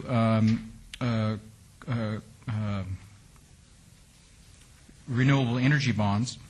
And we had two phases. There was the first phase, which was about $9.5 million that was funded entirely by grants and rebates.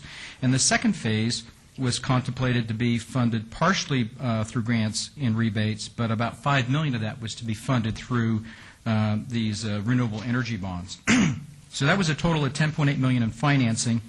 And again, these are all self-sustaining. There should not be any general fund subsidy to these bonds. They will be paid for entirely through energy savings and grants and rebates. On May 5th of this year, you approved us to go to the Debt Management Commission to seek their approval to issue $10.8 million in installment purchase contracts. It's been over 6 months. We hadn't really been successful in getting anybody to bid on our Krebs proposals. And so we decided to come back with you today with an alternative, which would be medium-term obligations, which will be slightly higher rate, but still, from our calculations, would still pencil out for us in the totality. Right after we put the item on the agenda, we actually did receive one proposal for Krebs. The true interest cost for that net of the federal credits, which is about 2.17% interest. We have some issues with some of the other requirements that I won't go into today. We're kind of looking at them and trying to renegotiate those. So in the event that either the piece of that financing doesn't come to fruition for us, is not a good deal for us, or that we can't get them to increase their proposal to cover the whole $10.8 million, we need another alternative funding source to finish these projects, and that's what's on the agenda today is a resolution for a medium-term obligation. And so our commitment to you is that we have this $10.8 million in required funding for the project. It'll be some combination of the Krebs bonds at that lower interest rate or the medium-term obligation bonds, and that's our plan to move forward. So with that, I'll be quiet. Okay, any questions of Mr. Vincent? All right, hearing none, this is a public hearing. If anyone would like to be heard. Yes, ma'am.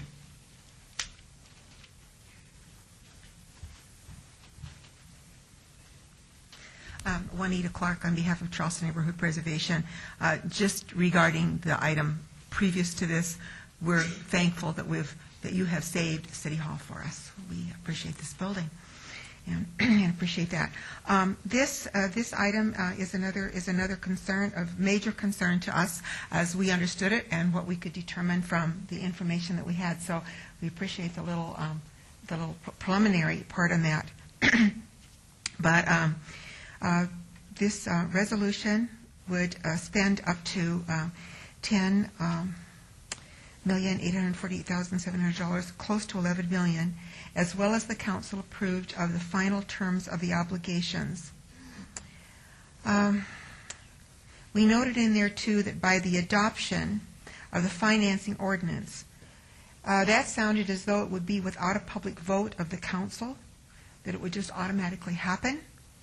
And so we labeled, and that's in Section 2, and we labeled that as a corporate welfare issue. And so it's not worded as a question here, but we will pose that to a question. We might need some clarification on that.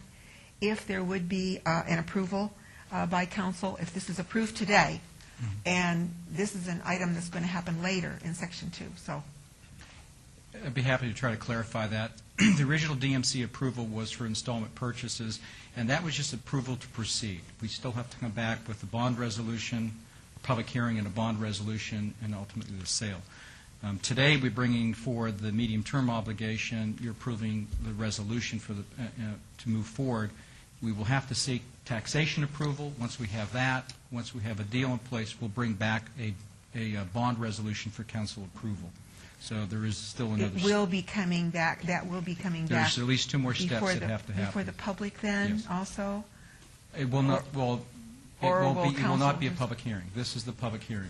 Okay. The others 2 will Okay. not be necessary public hearings on those votes. We are concerned about this type of a thing happening, that the public is kept out of it, that the council is approving something. That's the purpose of the that- public hearing. Okay. Today. Okay. So that will be clarified then today? One little comment I might make is the overall projects here are $24.5 million. We're only financing $44 million of that. The remainder is going to be primarily through grants and rebates, which we would lose, by the way, and have to reapply our position for in the future if we were to delay and go forward. The reality as we sit here today, as I stated, is that the energy savings that we expect from these, as well as the related grants and rebates, is going to be sufficient to service the debt that we're contemplating here. This will not be a burden on the general fund. And also, it will be in furtherance of our sustainability efforts. You bet. You bet. Okay. We do have a series of questions here. Of what does the project consist? There are numerous projects. They are, as I mentioned, about 30% of our street lights will be upgraded. Okay. There are certain buildings that need to have retrofitted. There are numerous fire stations and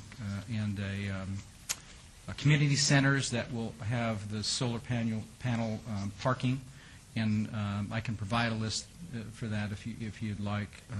It was just recently updated, and I have Okay. it with me. Okay, yeah, and that would prevent you having to repeat all that here. But I think we need to know this. We would like to know it, put it that way. Who are the vendors? The vendors. Yeah, or who is supplying these things? Who's going to who's going to provide install the lights and whatnot? We don't know. We won't go out to bid until we have the funding in place. Okay. Yeah, vendors was the term they came up with. So, what are their spending oversight plan required guidelines? Are there any guidelines on how much they spend for How much who what? spends? The vendors or these? The vendors will be, once we have the funding in place, we will contract. Some of the work will be done in-house, but some of the work will be contracted out, and those contracts will have the controls in place to make sure that they're providing the services and the materials they're supposed to, and they're not exceeding their authorized amounts. Okay. Mr. Vincent, would that be in the form of an RFP as far as the solicitation It of the wouldn't be an contracts? RFP. It would probably more on the longer way of a competitive process. These are Okay. pretty straightforward I installations. believe that's what she was trying to get at. It would be competitive. Okay, Thank you. Thank you, Councilman.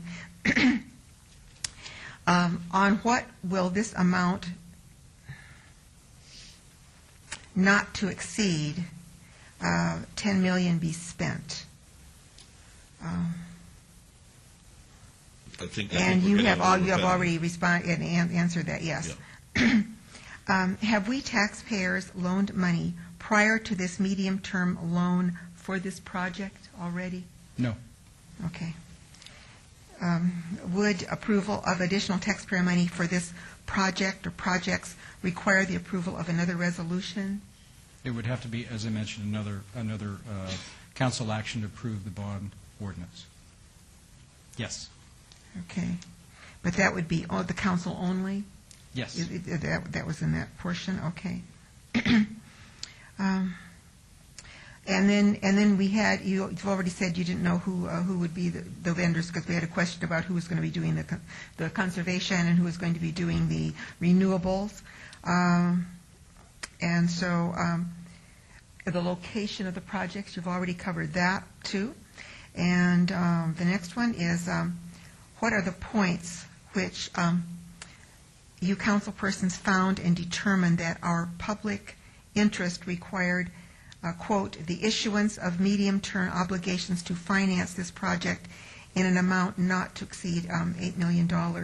So we were wondering what were some of the key points of why this has come up. And this is part of our sustainability efforts to make sure that we are a sustainable community, that we're a green community, and it's been explained to us that the savings that the city will receive as a result of having this kind of updated lighting, plus the grants that we're receiving, will be a wash, and it won't be any burden upon the taxpayer. Okay, Mayor, thank you. Doing the best I can.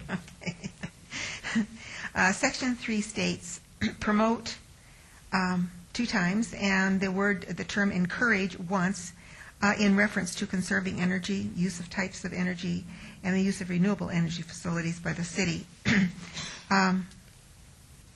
How will the approximately $11 million be used to do that, to promote and to encourage? That's with the lighting that we're going to be putting in as a result of this bond. That will promote and encourage the sustainability objective of the council. The lighting is to conserve energy costs, and the solar panels is also to conserve energy, but also to renewable energy. So that's the furtherance of that goal. Would you identify sustainability?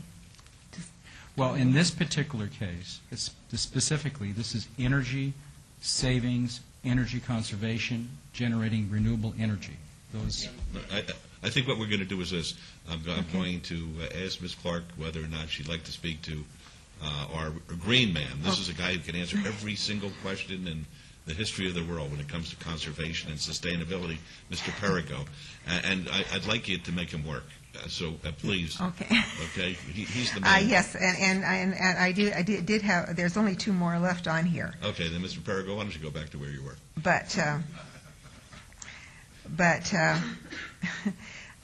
Section 3 again also states that the project, quote, now accomplished, will improve services to residents in the city without delay.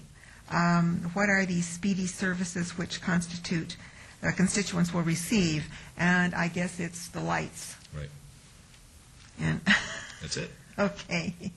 So anyway, we did request that this not be passed. I guess because of the unknown things that were on here, and I don't know if they would agree with that or not now. But I know that you will make your decision based upon what we believe is best for the city. On what you know and believe. Yes. Right. Thank you. Thank you. Mr. Perigo, if there are any additional questions, you make yourself available, please. Thank you. If I can, Your Honor. Yes. Ms. Clark, that map you asked for will be sent to you by Ms. Wheeler. Okay. Any other public comment on this? This is the time for the public hearing. All right, seeing none, we'll close the public hearing then, and Mayor Pro Tem? Yes, Your Honor. I would follow recommendation of staff, please. Thank you. Let's vote on that, please. Opposed? Motion carries. Thank you. Item 33 is Building and Safety Enterprise Fund Advisory Committee. Christopher Knight's term expires December 17, 2010. Ms. Fretwell has recommended Mr. Knight's reappointment. May I have a motion to that effect, please? So moved, Your Honor. All right, let's vote on that, please. Opposed?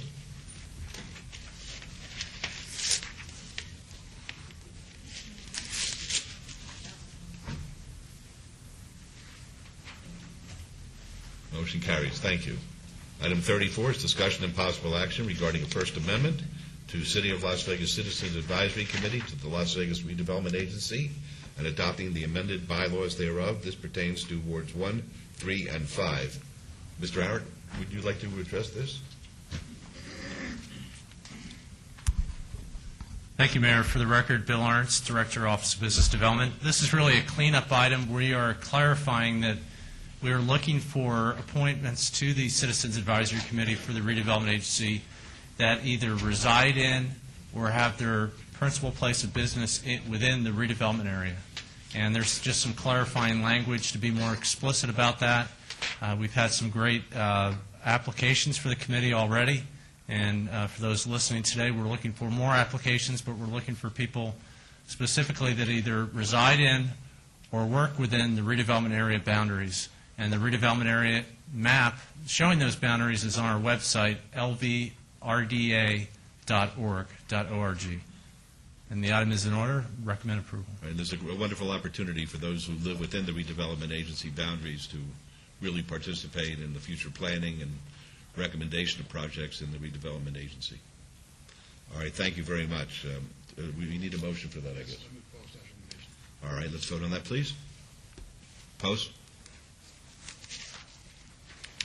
Motion carries. Thank you. Thank you, Mr. Aaron.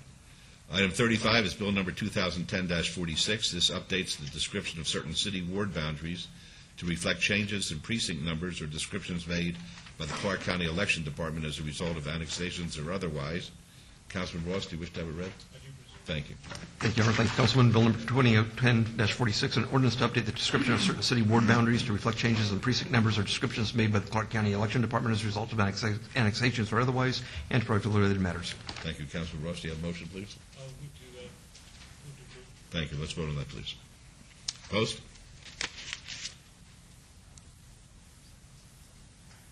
Motion carries. Thank you.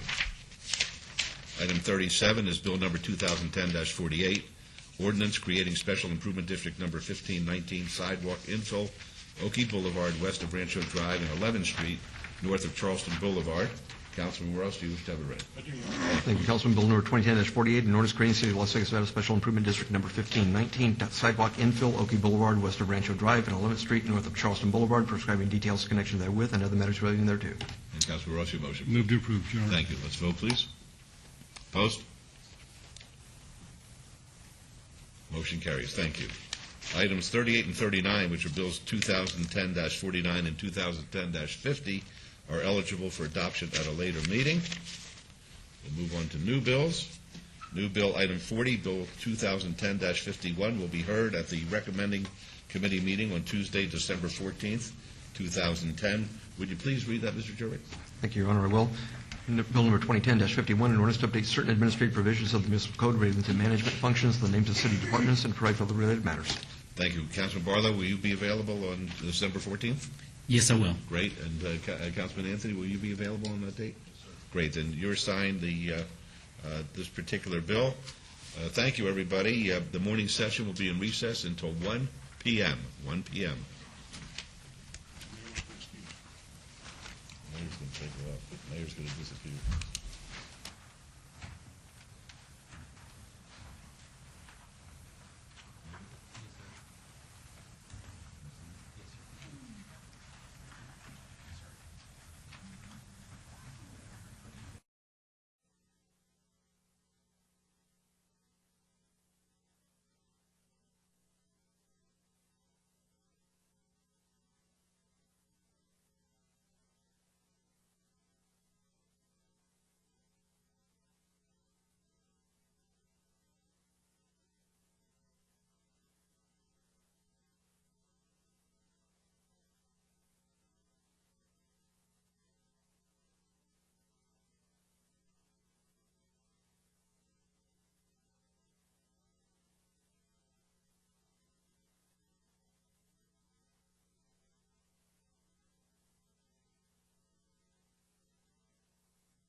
Thank you, Margot.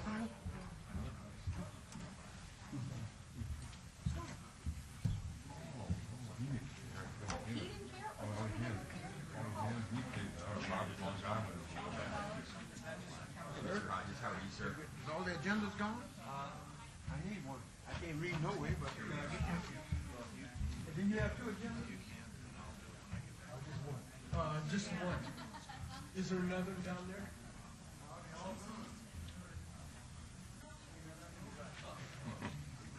Christmas came early. It's going to be a rough show. No, no, suit. No.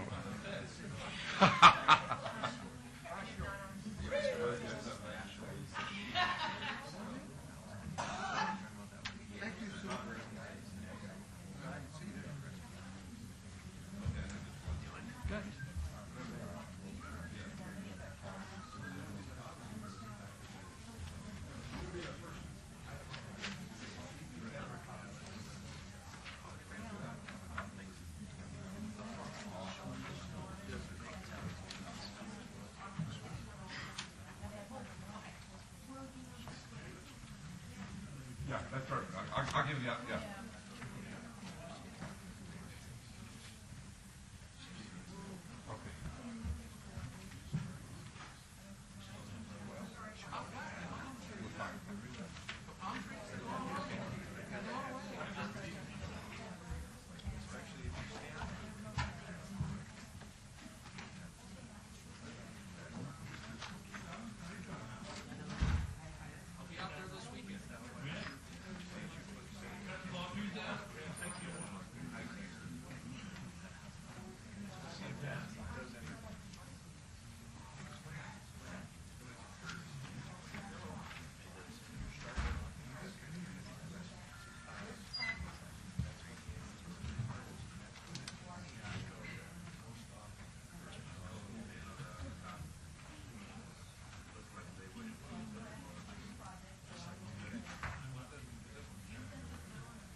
Go on.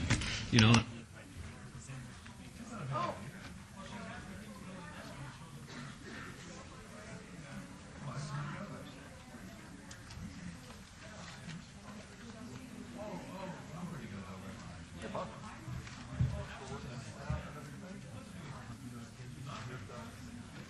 Yes, we did.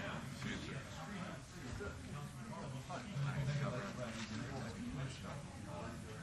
Unfortunately for him.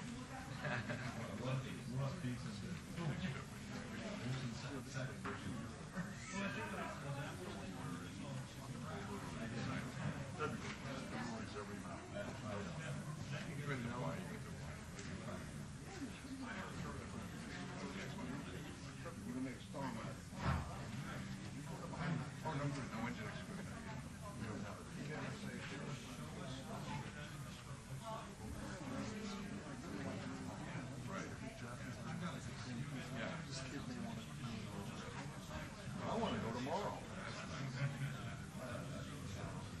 We'll see. Okay, I just wanted to come down and say hello. Thank you. Make it easy. That's why.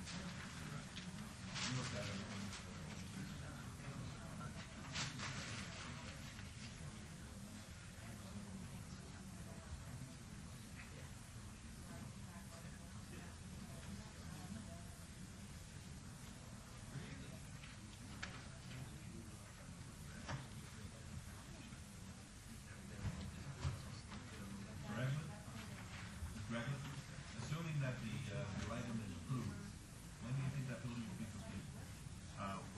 We're hoping for around May of 2012.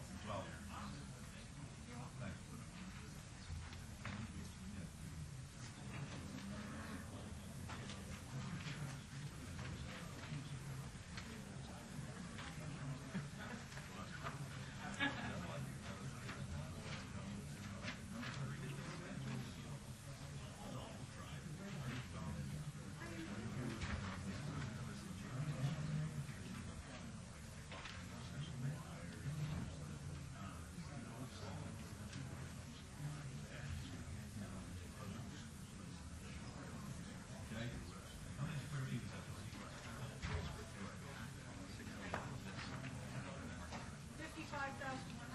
60,000 of office.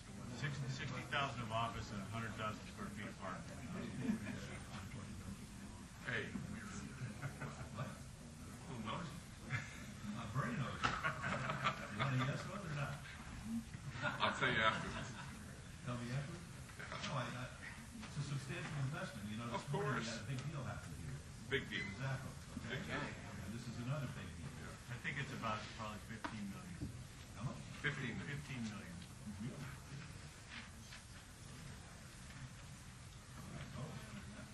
Price of poker's gone up since you practiced. Very good. I think I'm finished. That's better than Zappa. Okay, good. All right, good afternoon, everybody. We're going to go to our afternoon agenda. If everyone would please take their seats. Item 41, any items from the afternoon session that the council, staff, and/or the applicant wish to be stricken or held in abeyance to a future meeting may be brought forward and acted upon at this time. Mayor Pro Tem. Thank you, Your Honor. We have item number 50 is ROC 39470, applicant Richmond American Homes, owner Providence 207 LLC, 20.9 acres, adjacent to the southwest corner of Farm Road and Wallapai Way. The applicant wants that to be held in abeyance until our December 15, 2010 meeting. Item 51 is an RQR 39882, applicant owner Kootenai Living Trust and Armenian Erosion and Nora Living Trust, 4401 Stewart Avenue. Staff's asked to strike. Are there any other items we need to bring forward at this time? Hearing none, Your Honor, make a motion to bring these items forward and take the appropriate action, please. All right, very good. Let's vote on that, please. Post.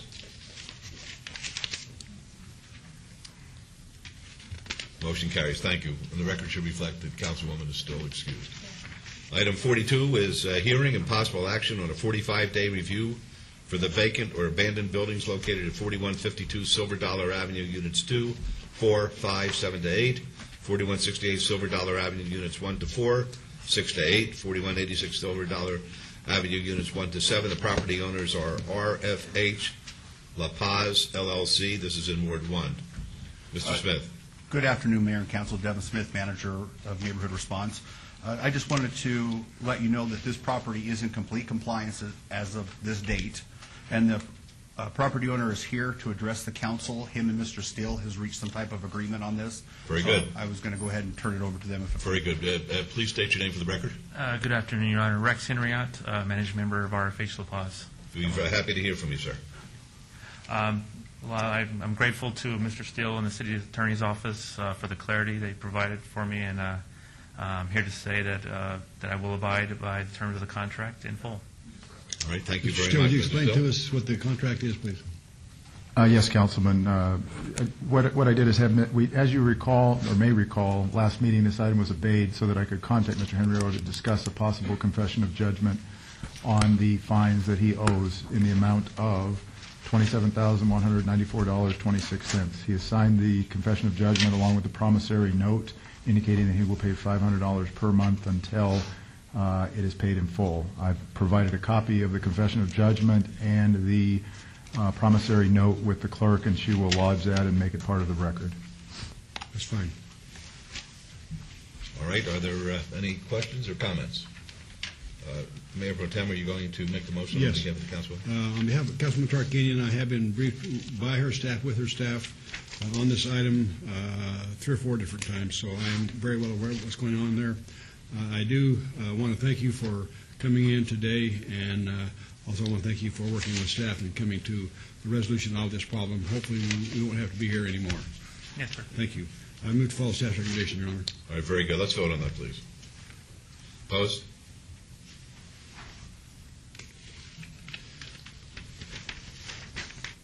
Motion carries. Thank you. You know, Mayor, it's really nice when we're able to work these things out. We appreciate it. Okay. Item 43 is a hearing and possible action regarding review of compliance of nuisance notice in order to comply and to consider preliminary report of expenses to recover fees and penalties for inspections located at 4561 East Bonanza Road.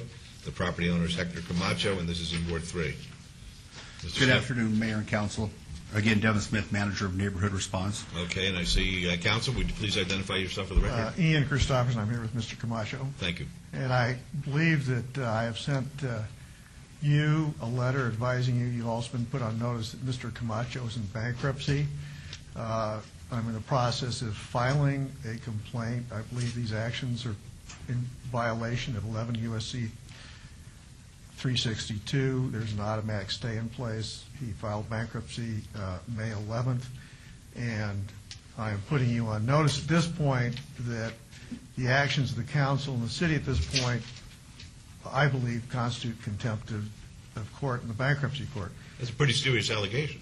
Well, you have counsel. You have Mr. Jurgen. I'm going to ask him for his opinion, but that's a pretty serious allegation. And that statute says that when you have a administrative proceeding which was commenced or could be commenced before the institution of the bankruptcy, that you must get a relief from the stay. There's been no action for relief from the stay. You're asking for over $8,000 in fines. The notices of violations were sent the day of the bankruptcy, so I think this action was proceeding before that date. And I understand that the council doesn't want to intentionally violate the law, but I think that you need to take a serious look at that, and I'm here as a courtesy to you. You probably will be named in the lawsuit anyways, but I think you've talked to Mr. Camacho and said you didn't want to get sued in this case. No, I never said that. I never stopped anybody from suing me. I love court. But, you know, I think that's where we're going. I love court. I was present at the time, and Mr. Camacho threatened to sue the mayor. I said sue me. And the mayor said, if that's the only way we can get this settled is in court, then let's go to court. Well, okay, but before we go any further, I'd like to ask City Attorney, there's been a representation that we are stopped, in effect, from going forward with this hearing based on matters in the bankruptcy court. What's your opinion? I disagree, Your Honor. With all due respect to Mr. Christopherson, and I'm going to have Mr. Still put the details on the record here in a moment, but this is an exercise of the city's police powers, which I do not think are hampered by the bankruptcy code. I do think some of the devil's in the details here is with respect to what remedy you seek today and how you do it. But with respect to proceeding today, I think you can do it. Mr. Still? Yes, Mayor's Council.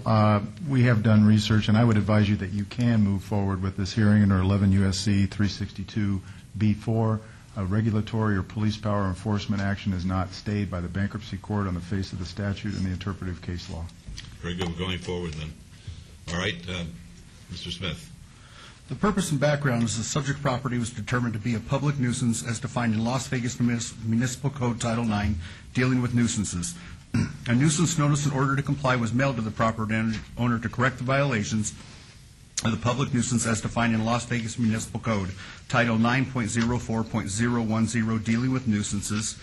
Fire Code 5667, 19.04.010, auto repair major, 19.04.010, auto repair minor, 19.14030, prohibited signs, 19.14.090, special event signs, 9.040.015, zoning violations, 9.040.010, 6, illegal businesses, 9.040.0107C, graffiti, 9.040.0107A, high vegetation, 9.08.040, litter, depositing, 9.08.100, 301.1, permits required. A copy of the notice was also posted on the property. An appeal was heard on August 4th, 2010, City Council meeting. It was the City Council's decision to deny the appeal, therefore approving the nuisance notice in order to comply, subject to a 60-day review. The trash enclosure be repaired within 30 days and establish adequate trash services from Republic Services. The recommendation is that the City Council approve the report of expenses to include failed inspection fees and the penalties in the amount of $10,370 and consider assessing a maximum of $164,550 in daily civil penalties and authorize a lien be placed on the property. At this time, I'd like to turn this presentation over to Mr. Rankin. He's going to go over some of the zoning violations that are occurring on the property, and we're going to kind of walk through this whole process. All right, very good. And we're going to follow Robert's Rules of Order, so if, in fact, Council, you wish to examine Mr. Rankin after he makes his presentation, you're certainly permitted to do so.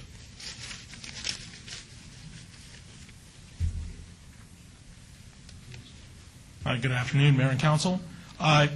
Could we go to the slide presentation, please? Tell me his name for the record. State your name for the record, please. Doug Rankin, City of Las Vegas Planning Department. Thank you. All right, you'll run the overhead. Let's go to the first slide. In 2004, a general plan amendment, rezoning, and a special use permit for major auto repair and a site plan review were approved by City Council.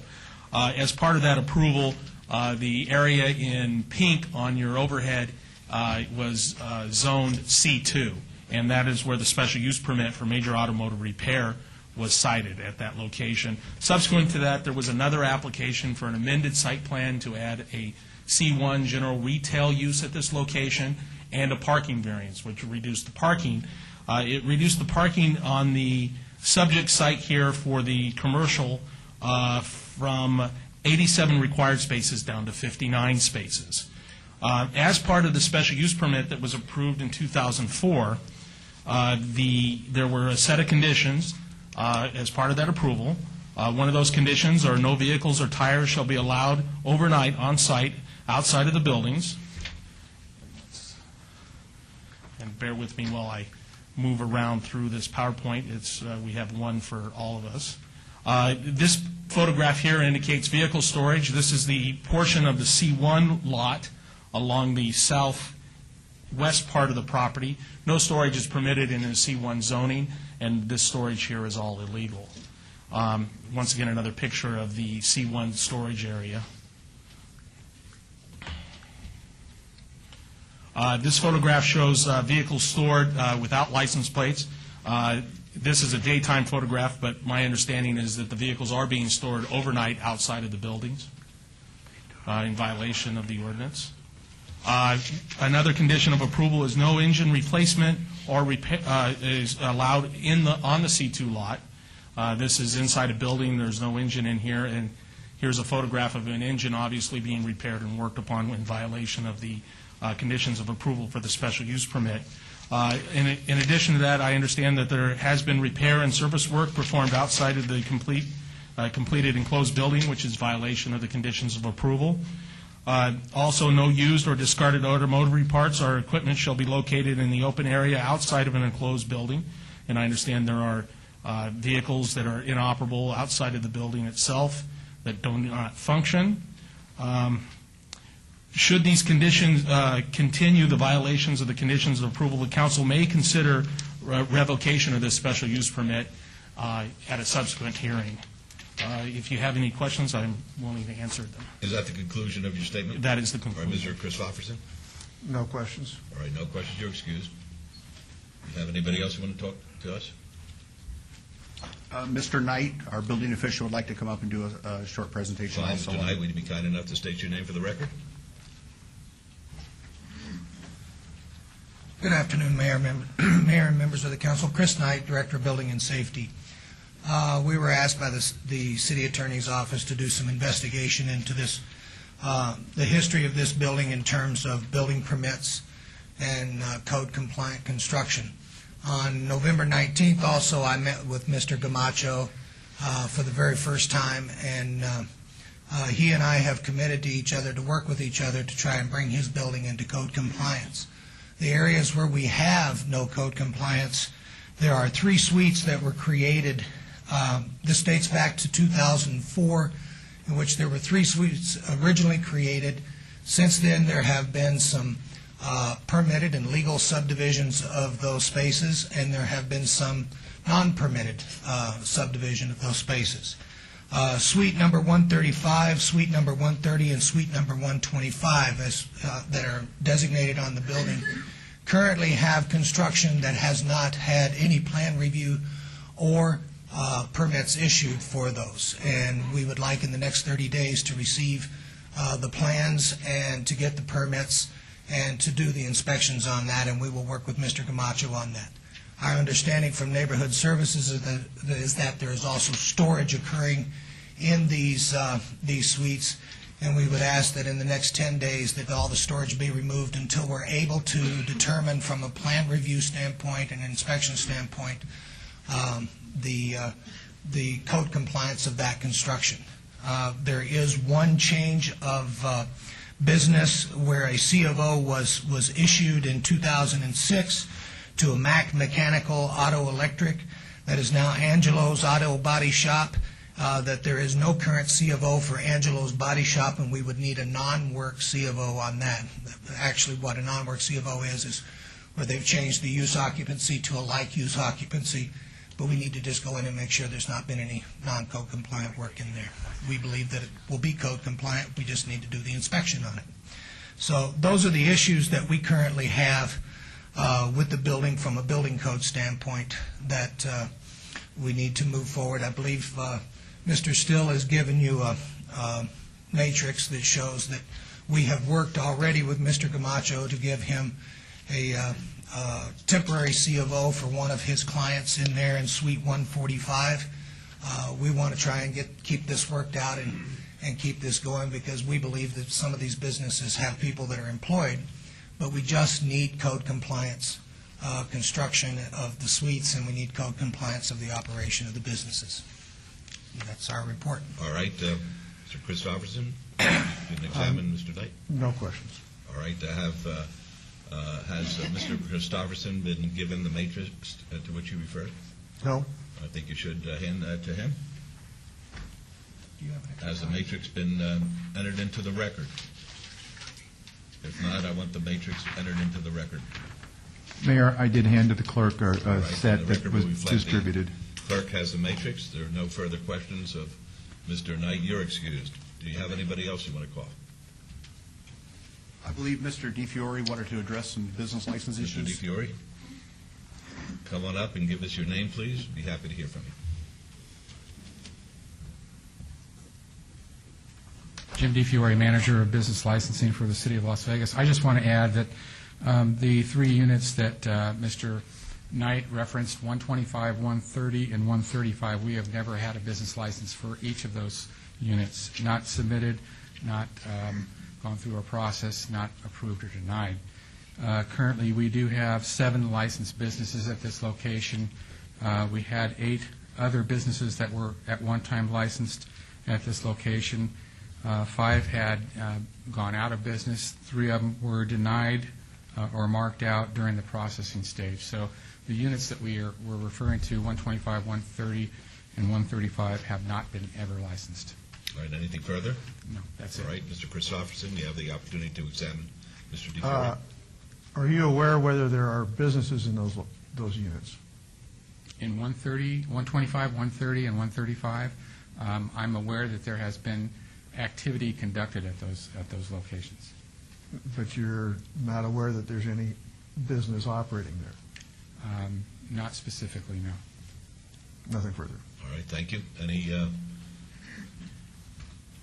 other questions that you might have, Mr. DeFiore? Mr. Smith? No. All right, then I'm you- just going to back up to these slides a little bit. I'm just going to kind of take you through the list of events and how they've taken place and show you the activity that's continuing to go on as of today. Okay, I want you to know that you'll be subject to examination by Mr. Christopherson at your conclusion of your statement. I do understand that, Your Honor.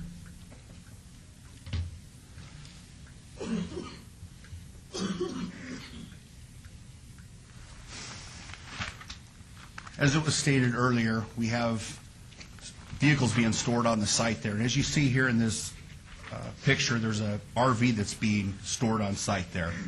In that RV, By the way, there's... Mr. Camacho, if you'd like to have a seat, you're welcome to down. All right, very. No, just... No, go. That's fine. Go ahead, Mr. Smith. In that RV, we have an elderly gentleman. As you can see, the power lines and everything going to this RV, and he is living in this RV on site.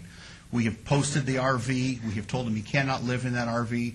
We've let Mr. Camacho know that that needed to be removed off-site, and it continues to go on. And our concern is that if something happened in that location, that gentleman could die in that RV because we do not allow people to live in RVs on sites.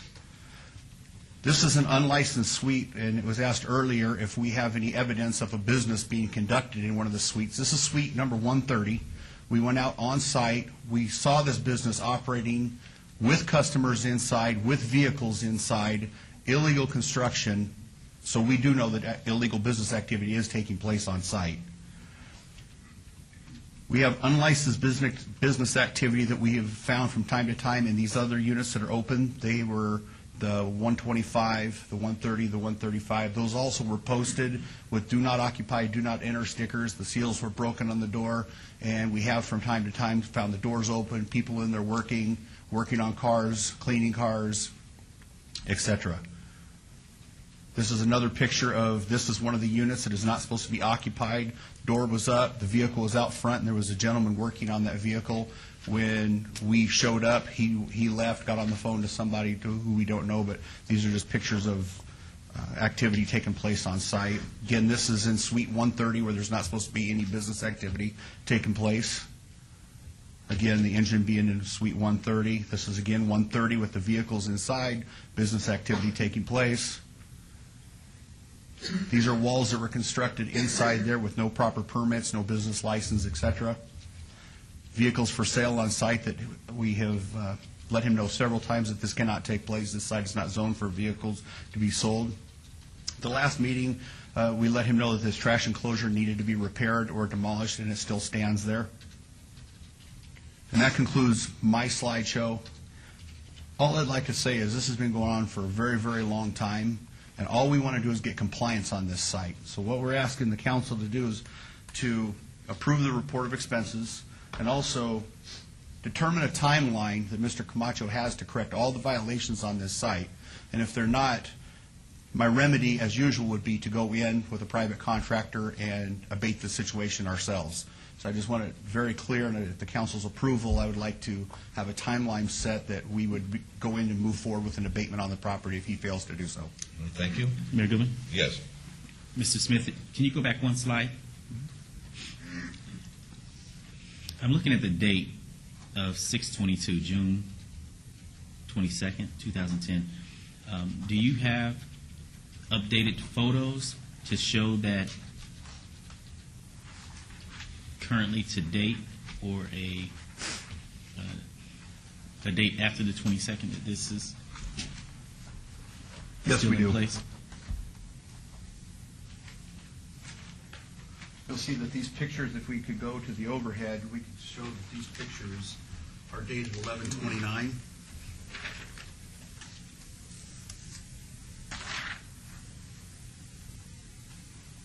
Okay.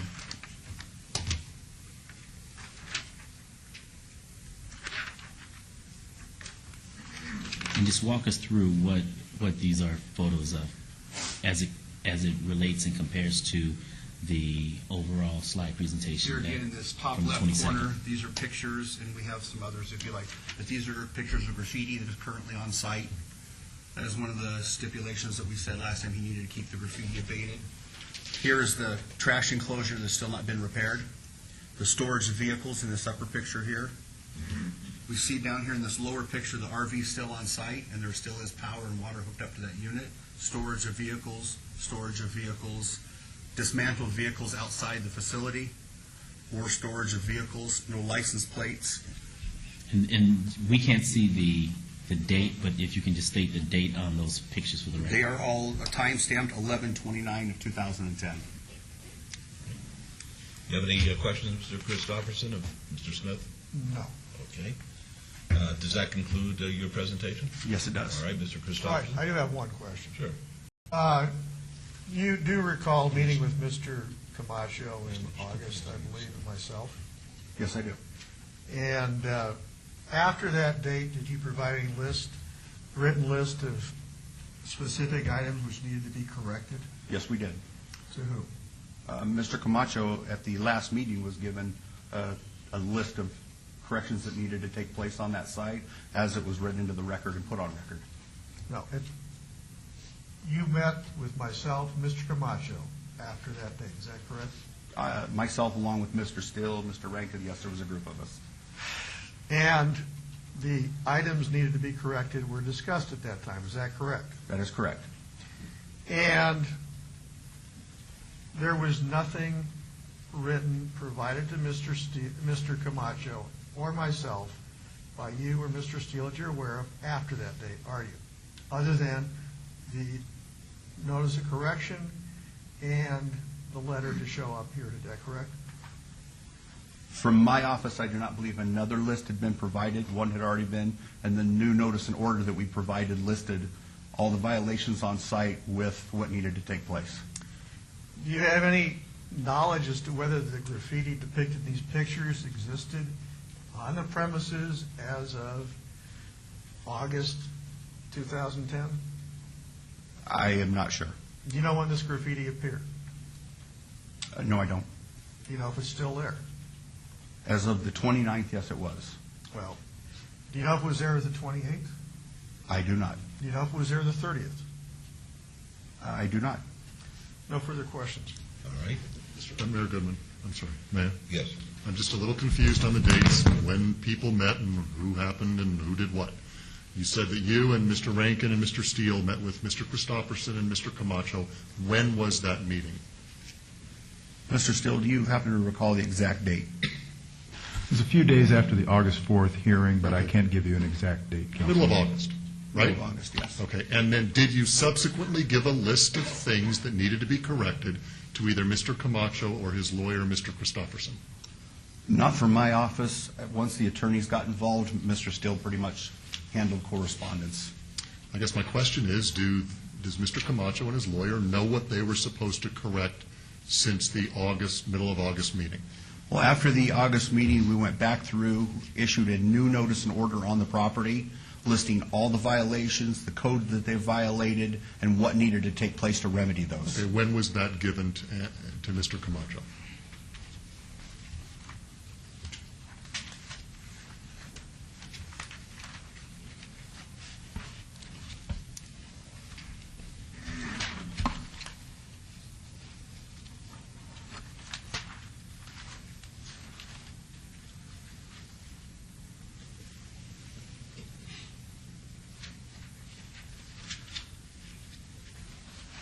I show one as late as October 27th, November 3rd, November 10th.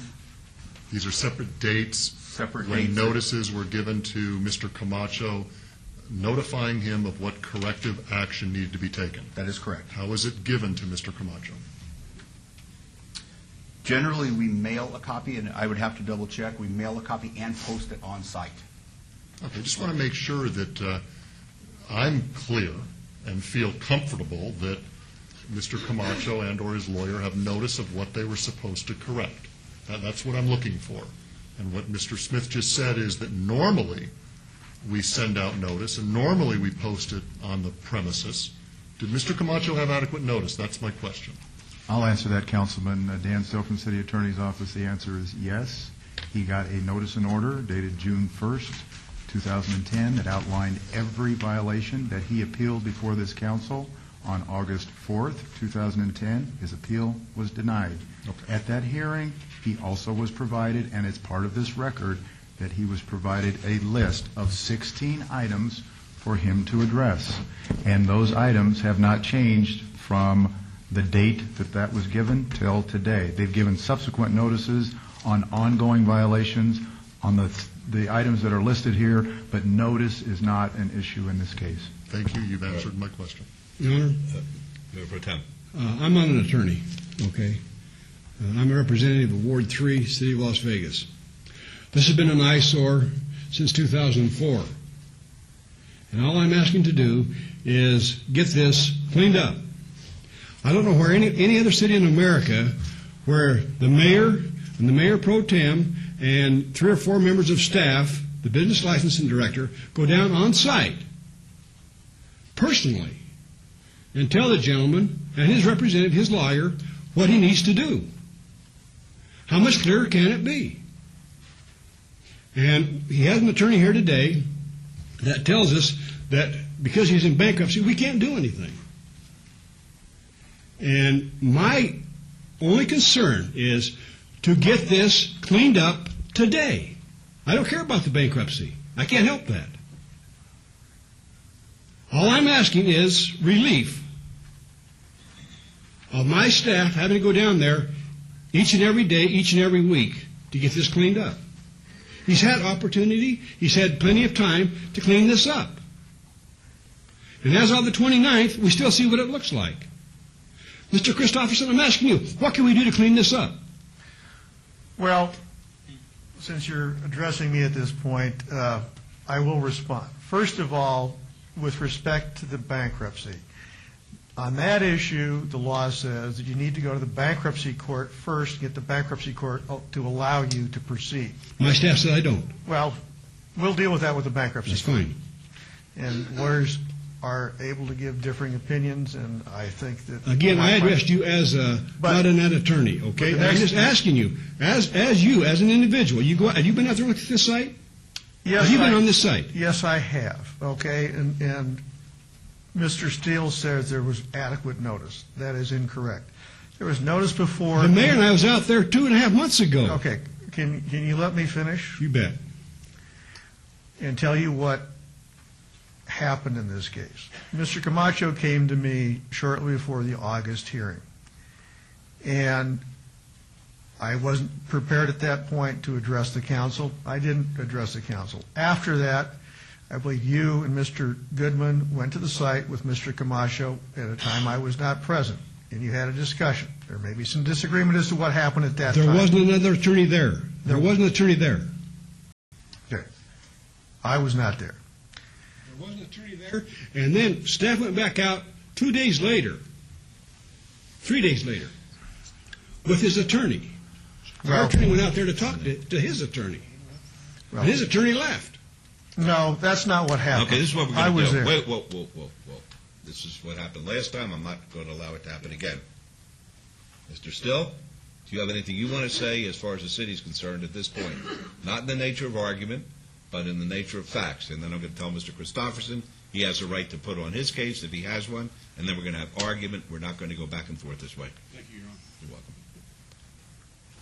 welcome. Frankly, at this point, Your Honor, I have nothing to add to Fine, it. fair enough. Mr. Christopherson, not argument yet. Do you have facts you want to present to us? If you don't, then we're going to have argument at both sides, and I'm going to put a time limit of 5 minutes on each side. Going to get the rest of these folks out of here. Well, I think that I can briefly address what happened in August and the notices given in this case. And I would state that Mr. Camacho and I met with the city and Mr. Steele in August after the hearing. We requested that we resolve this. I talked to Mr. Steele before the hearing. I didn't appear at the hearing in August. We met. Staff was there. The intent of that was to come up with a list of matters that could be corrected and what needed to be done. After some time discussing the matter with Mr. Steele, I expected Mr. Steele and terminated the conversation, said, okay, well, I think we're done here. I expected, as attorneys normally do, to have further communication from him. As I walked away from him, Mr. Steele guffawed, and I addressed him and said, I don't think that's appropriate to do to another attorney. He then came up and confronted me, getting in my face like this, not in that congenial manner. I don't consider that to walking away. When you've had a conversation with another counsel and the conversation has reached its logical conclusion, it is appropriate to say, well, I think we're done talking today. Just like he will tell me at some point, it's time to quit talking. And it's not appropriate for counsel to come up and literally get nose to nose and try to engage in a confrontation. Yes, that was the end of that. However, after that, there was nothing which was provided to me. I had several letters that went out addressing that. I heard that Mr. Steele had advised you or someone on the council through third parties that I had acted inappropriately. That isn't the case. I went out there to try to get this matter resolved, and the issues of graffiti and this and the business licenses were not raised. We went out there to try to get this matter resolved, just like Mr. Camacho went out to try to get resolved with you. When I went out there, I was looking for something much worse than I saw. There isn't any large amount of graffiti. There are vehicles parked there. There are very minor issues there. When I was out at the scene that day, there was a major cleanup being done on the vacant lot. There was a Luna's trash removal where trash was being loaded into, and I think there was major work being done on that property. And there's been no follow-up on it. And I think the rest of what I have to say, and we haven't received any notices, the notices we've received are continuing or the same thing we've seen before, which is a notice of code violation which says, okay, you're in violation of code section X, and then it has in cryptic form below, you can't have graffiti on the premises, or you have to get a Republic Services contract. There is a Republic Services contract out there. The question is whether it's adequate or not. So we have these continuing recitations of the same formulaic violations. Nobody's ever said, well, this is taken care of, that's taken care of. He's getting repeated fines, civil penalties. They're not fines, they're civil penalties. And that's the reason why this is subject to the bankruptcy court. We're not talking about regulatory power. We're talking about civil remedies. And the council can review and the language of the municipal code. It's not put in the matter of a police power. This is regulatory power. This is administrative in Section 11. But this is more in the nature of an argument. I'll hear the argument at some later time. Do you have any facts you want to relate to us in addition to what you I think that's the facts. All right, fair enough. Okay. Did you want to? All right. Basically, now I'll listen to your summing up and what you want us to do, and then I'll listen to Mr. Christopherson and find out what his position is, and then we'll make our decision. Your Honor, this will be really short. Basically, at the last hearing, a list was given to Mr. Camacho of everything we've asked him to do. Established trash service, which still haven't been done. We told him what we did the research for him, told him what the minimum size pickups per week needed to be per Republic service. We went through a complete list of everything that needed to take place on that property. We continue to go out and let him know he's still in violation of these things with new correction notices. We have hundreds of city man-hours on this property alone because he refuses to clean the property and bring it into compliance. All we would like to do is see that this property completely be brought into compliance as far as the storage of vehicles, people living on site, illegal work being done, illegal businesses being done, trash service, the list that we provided for him. And we ask that you would consider the assessment of the civil penalties and the reinspection fees and costs, and that would be placed as a lien on the property through the clerk's office, and set a timeline for him to abate the conditions, which I believe 10 days is more than enough time for him to abate the conditions on site, and if not, authorize me to move forward with hiring a contractor to go on site and remove what he hasn't taken care of. All right, Mr. Jervik, is that an appropriate request on his part? Is that within the confines of what we're allowed to do? My office has researched that, and we believe it is, Your Honor. It is. It is. Putting a lien on the property is, again, I think that if you were to personally assess Mr. Camacho, you were to send him bills, you were to send him statements, then I think we have an issue. But I think the way it's been described by Mr. Smith is appropriate. All right, so in other words, his recommendation. Yes. We also, and Mr. Still wants to opine. Excuse me, Your Honor. Mayor and Council, I just want to make the record real clear what it is, kind of the left and right limit. You can certainly assess under the code, under 904-100A2, we'll be real specific, under the Las Vegas Municipal Code, the cost of abating, including reinspection fees and interest assessed against the property, can be reduced to a lien of assessment. A lien of assessment, as we've discussed many times, or I've discussed with you as council many times, is the equivalent of a tax lien. Ultimately, that goes onto the tax roll for the property. Under 11 U.S.C. 364B9D and 11 U.S.C. 364B18, those particular liens of assessment are authorized. All right, very good. Thank you. Mr. Christopherson, your turn. Well, I would point to the first witness today and say that it's interesting that there's been no notice and none of the violations given deal with failure to comply with the zoning variance. So we had no notice of that. And this gets into the due process issues. These will be addressed in the federal case. The statutes are, I think, void for vagueness. They talk about something being a nuisance because it adversely affects the enjoyment of the neighboring property. I want to see what it is about having a item of graffiti which isn't visible from the street that constitutes that as a public nuisance, especially when it's not even on a wall owned by my client. So we have issues beyond the bankruptcy which come into play here. But you're now being asked, and the city asked for a civil fine to be levied against my client. Well, until that's converted to a lien, and asking for that remedy constitutes a violation of the stay. This is exactly what the stay is designed to prevent, that the property of the state can't be taken away by a government entity without first getting prior approval from the bankruptcy court. It's an administrative proceeding. Even if you were to succeed down the road, asking for that today, I think, constitutes contempt by the city of the bankruptcy code. With respect to the notice issues addressed by Mr. Wolfson, there is a significant problem here with the notice procedures given by the city of corrections. I have talked to Mr. Camacho. I've represented Mr. Camacho since around August, and we have endeavored to figure out what it is that would get this to go away.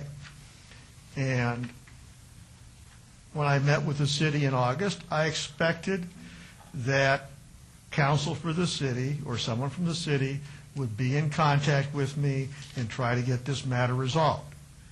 Instead, I have silence. I've written several letters to council, the city attorney, gotten no response. And when I look at the notice of violations, when you take a look at those notice of violations, say graffiti there. You haven't complied, you don't have Republic Services. He does have Republic Services. They haven't given a specific list of what needs to be done.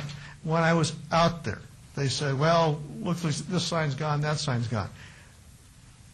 Point out the weed to me that needs to be removed. Because when I was out there, the place, the vacant lot was being leveled. And nobody said, well, this bush is a weed which needs to be taken down. So he has attempted to comply. He hasn't had notice. I don't think the council has the authority. It has the authority, but I think it's in contempt if it does anything today. And I would suggest, and again, Mr. Camacho wishes to comply and has complied with the city codes. I would suggest that this matter be tabled, and if the city wants to get a hold of me and provide proper notice of what needs to be done, we may be able to avert some of these issues. But again, I think you're going to be, any action you take today will be in violation of the stay, subject, and the remedy for violation of the stay is contempt. I think that we can work with that if you want to, come up with a list, take this in advance. We have attempted to deal with this for months. And what we get is, when I went to the site in August, I got nothing positive out of that. That's why I terminated the conversation with Mr. Steele, because all I got was, well, this, and this, and they had 10 people out there, and nobody could say, well, if you do this, this, and this, everything's cool. And again, we have an issue, and the issue which I saw coming up it probably needs to be resolved. There's two issues that need to be resolved that are significant. One is he does have a trailer there that he has security overnight at. And in the cold weather, in the hot weather, you need an enclosure for security there. And the other issue is, and we discussed resolving this, is that we may need to fence off and get a zoning variance for part of the other lot so he can store cars there. When I take a look at the code on that, I'll address this at another time. I think that the zoning codes and the nuisance codes say you don't want to have vehicles observable from the street. So there's ways to work this out, but the end of my conversation with Mr. Steele was not successful, and I see my time is up, I believe. All right, thank you very much for the civil way that everybody presented the issues here. At this time, I'll ask the Mayor Pro Tem to make a motion. It's in your word. Yes. Yes, Councilor Ross. Thank you, Mayor. And you're a patient man, Mayor Pro Tem, and I have to say this. Look at the big picture here. There are thousands of businesses and property owners in the city of Las Vegas that we don't have this problem with. There are business owners that have their licenses, that are taking care of their properties, that are paying their taxes, they're doing everything they need to do business. They're good community partners, and I don't see that here. I haven't seen that here since this began, when you started dealing with this gentleman a long time ago, Mayor Pro Tem. Yes. And I'm quite frustrated that we're even to this point, Mr. Smith, that we even have to deal with this property owner, with this business owner, because we're not doing that with others. So it just challenges me to see we're in the middle of this game right now of legal this and legal that. For crying out loud, don't we have any strength to say, you can't do business here anymore, you're done. Go find another city to do this kind of stuff in, not the city of Las Vegas. Because these aren't the kind of business owners or businesses that we want in the city of Las Vegas. And I'm quite frustrated with that. So I appreciate you letting me make that comment, Mayor Pro Tem. You have a motion? Yes, Your Honor. But first of all, we keep hearing about there hasn't been a list. And there's been a list since August the 4th of things that we asked him to do. Now it's December the 1st, and none of them, not any of them, have been done.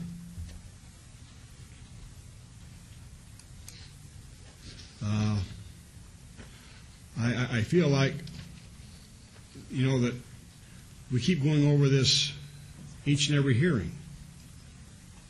And I don't know what we can do to get this cleaned up.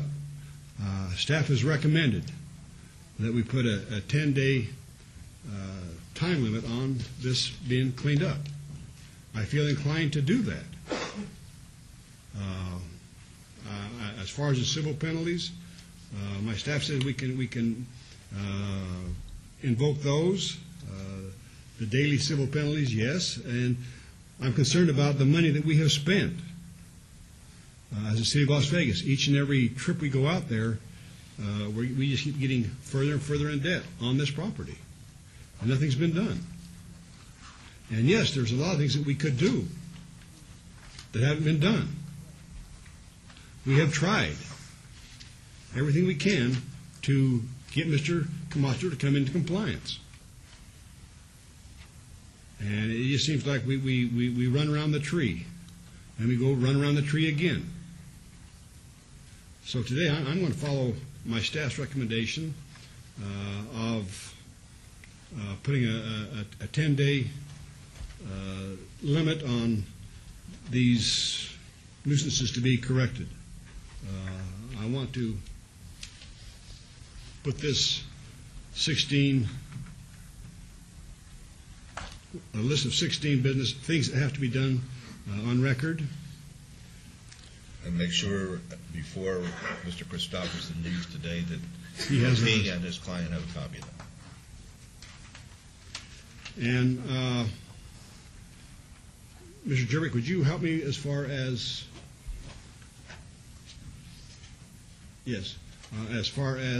making this motion because of the bankruptcy threat we've had? Certainly, Councilman. Are you interested in just getting compliance, or are you interested in imposing trying to recover the hard costs and imposing a lien on the property? I'm not sure what you want to do with your Yes, motion. I want to do that. I also, as far as the civil penalties, I'm not too concerned about that right now. I'm more concerned about bringing it into compliance and collecting those fees that we have spent on our staff hours. Mr. Smith, what is the amount of the fees that have the hard costs as of right now? We had pulled these numbers up, and we had 10,370, but talking to the Barbara Alvarez in finance, she said it's in excess of 12,000 actually, with late fees, collection costs, and everything else. So I don't have an exact number. Ms. Morris, do you remember?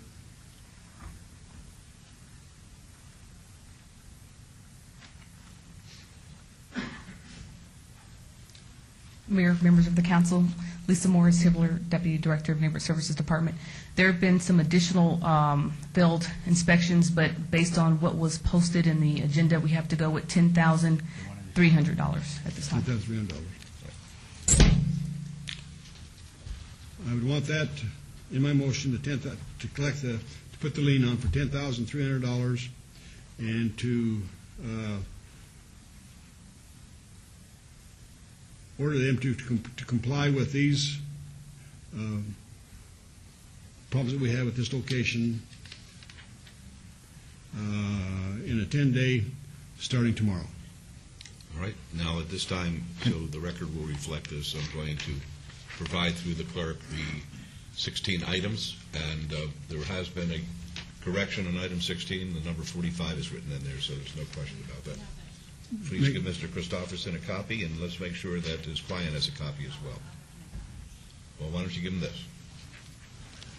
So, And Your Honor, if I may, we'd like to suggest a 45-day review on this to see if everything was brought into compliance, or if well, as I understand the motion, he has 10 days within which to do it, according to the motion. Now, it's going to be done or it's not going to be done. I don't want to wait 45 days. If it's not done, then I'm asking you to go out there and hire a contractor and clean it up. Okay. That's the intent of his motion, and that's I was following your recommendation. All right, that's the motion? Yes. All right, let's vote on that. Opposed?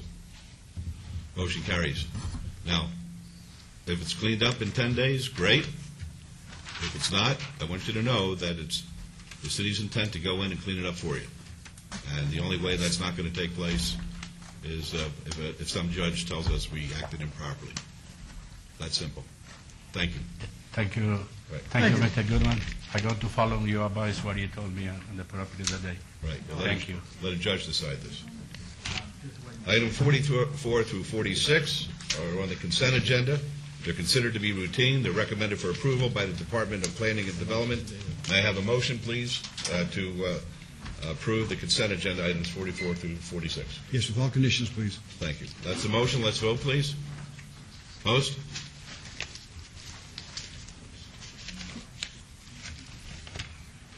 Motion carries. Thank you. 47 is SDR 39469, Site Development Plan Review.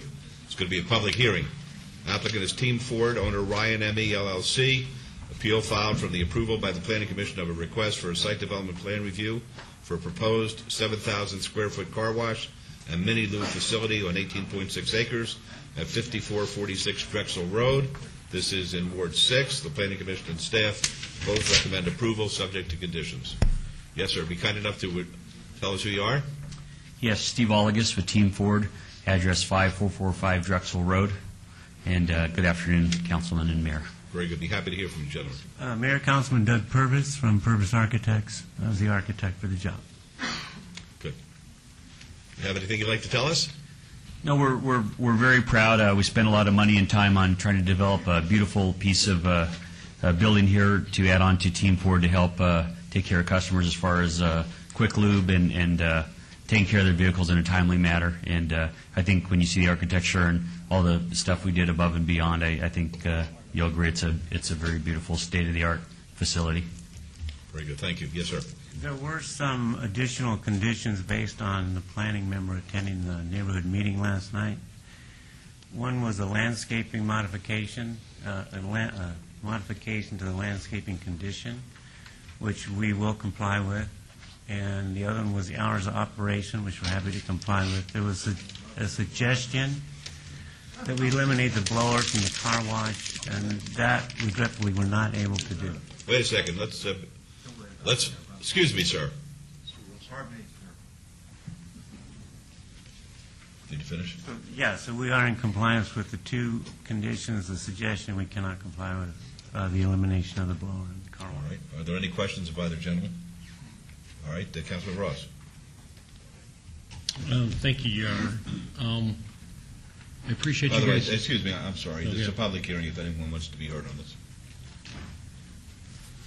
Pardon me. Mr. Mayor, I know it's a busy day. I'm going to be clear, but since it's a public hearing and staff and planning both agreed, the rest is on y'all. Thank you. Anybody else want to be heard on this? Yes, sir. Please identify yourself for the record. My name is Wes Church. I own property adjoining the proposed car wash. We as neighbors have kind of talked about this in the area, and we are concerned about the noise factor. We're concerned about the blower. We expressed that last night, and I would ask for a noise impact study. All right, thank you. Thank you. All right, anybody else like to be heard? Mayor, Councilman? I would like to know from the gentleman who just spoke, sir? If you can just point out where your property is located, I would like to see where that's located.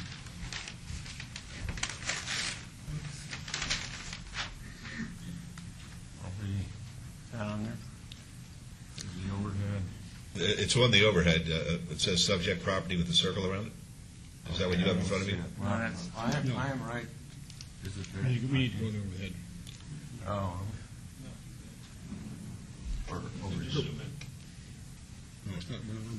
we're not seeing the site plan. I cannot see The one that's laying on the piece of paper that's the copy, that's the one you can point to show the council where you reside. Here? Yeah. Right. Okay. This is my property. We don't see it. Well, there we go. Where is it again? On B. On B. I'm colorblind. I can't see it. Hold on. It's technical difficulties. Just hold on one second.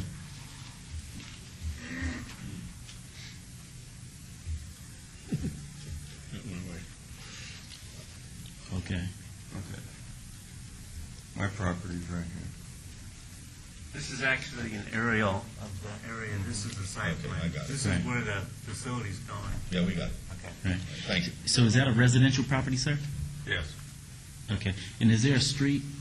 I'm somewhat familiar with Team Ford. Is there a street that runs between your property and the? So the property lines are completely adjacent. If I may, there's a cul-de-sac. There's a cul-de-sac here. There used to be a street here, and that was taken out in the original construction of the car lot. but there is not now. There is a buffer zone here. Mm-hmm. And what would the distance be between your residential property and the proposed? Well, mine, I'm not exactly sure. I know that there's, I believe, 147 feet from this corner. Right, there's 147 normal perpendicular to the property line. Actually, I looked this morning. To his property, it's closer to about 165 feet. And those are fully landscaped pine trees, right? Yes. Yes. They're mature. That's what this is representing. Right, that's what I thought. Okay, thank you. Okay. All right, anybody else want to be heard? We'll close the public.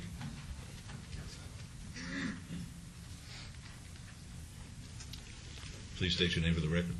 Good afternoon, Mayor, Councilman. My name's Gary Gunny. I'm an adjacent homeowner that lives at 5409 Flowering Bush Court. And my question, again, looking at the overhead map, or let me show you exactly where I live. Flowering Bush is here. My home is this one here that juts out. So I'm actually closer to the proposed facility than the other gentleman. Again, is the sound. I know further south of the project, NDOT spending millions putting in a sound wall to protect those homes, and it's stopping just up Team Ford's property, and now we're going to increase the noise on Team Ford's property for us. So I find that kind of curious. And then my other question was, I think the architect had indicated to my wife last night at the meeting that the pad was going to be elevated 5 feet. Is that true? The existing elevation is yes.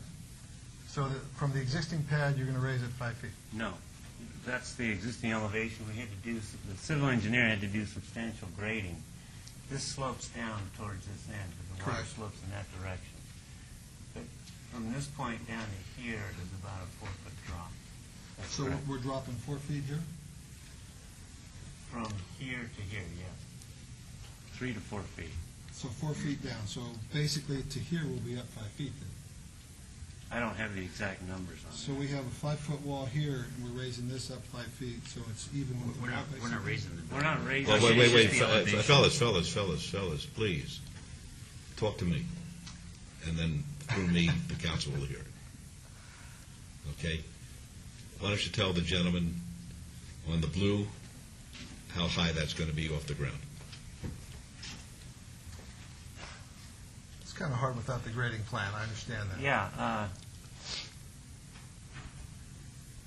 All I can tell you is the building here is 3 to 4 feet higher than the grade down here. Okay.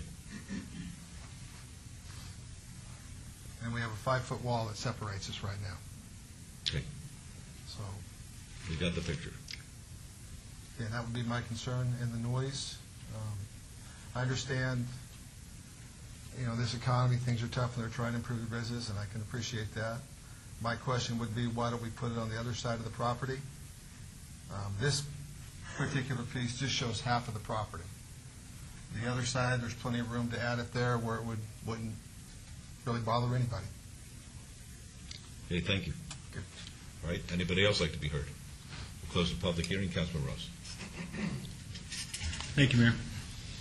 Mr. Olagus, thank you very much for having your neighborhood meeting with those folks out there. I think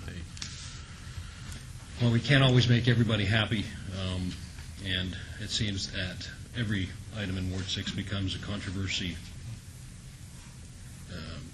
these days. So I want to point out, as Director Wheeler has pointed out to me, our planning director, that there is a double row of pine trees right along the side of this property, that property line with the adjacent homes. This is a car dealership. There's a loading dock there, and I believe that's an Albertsons store. And Councilman Morley, you're correct. It was a roadway at one point. It kind of looks that way today, but that's actually a buffer zone. And you don't park vehicles in that buffer zone, do you, Mr. Olagus? No, it's all landscaping. It's all landscaping, and that's quite significant. I think in this economy, I would be hard-pressed, especially since staff and the Planning Commission recommended approval of this item, to not move for approval as well, but I want to make some changes, if I may. I'm okay with the hours that you guys have submitted. I don't think that's going to be necessary. I think those hours are just fine. I think if once it's built and there becomes an issue, perhaps we might have to revisit that, but right now I'm okay with those hours. In regards to the blowers, I'm very familiar with the other car washes in the area. We use the other car washes in the area. And I drove over there and looked at this and drove through the car wash and stood outside the car wash just down the street from you, and I don't see a big thing. Mr. Church's property is also well landscaped and has a quite large amount of landscaping in his backyard, and I think that's significant. So I appreciate, Mr. Church, you being here today, too, and participating in this process, because it's important. With that, Director Wheeler, would you share with these gentlemen what our plans are? Mayor and Councilman. With the mayor's permission. Certainly. The proposed change is to replace the existing proposed condition number 7 as follows. A revised landscaping plan signed by a registered landscape architect shall be submitted prior to or concurrently with building plan check application, which depicts all existing interior landscaping on the entire subject site and all proposed new landscape material and location. All landscape planners shall minimally meet code requirements. All plant material, including size, species, and location, will be reviewed for its growth potential and density of canopy so as to best serve as visual and auditory mitigation for the neighboring residential homes.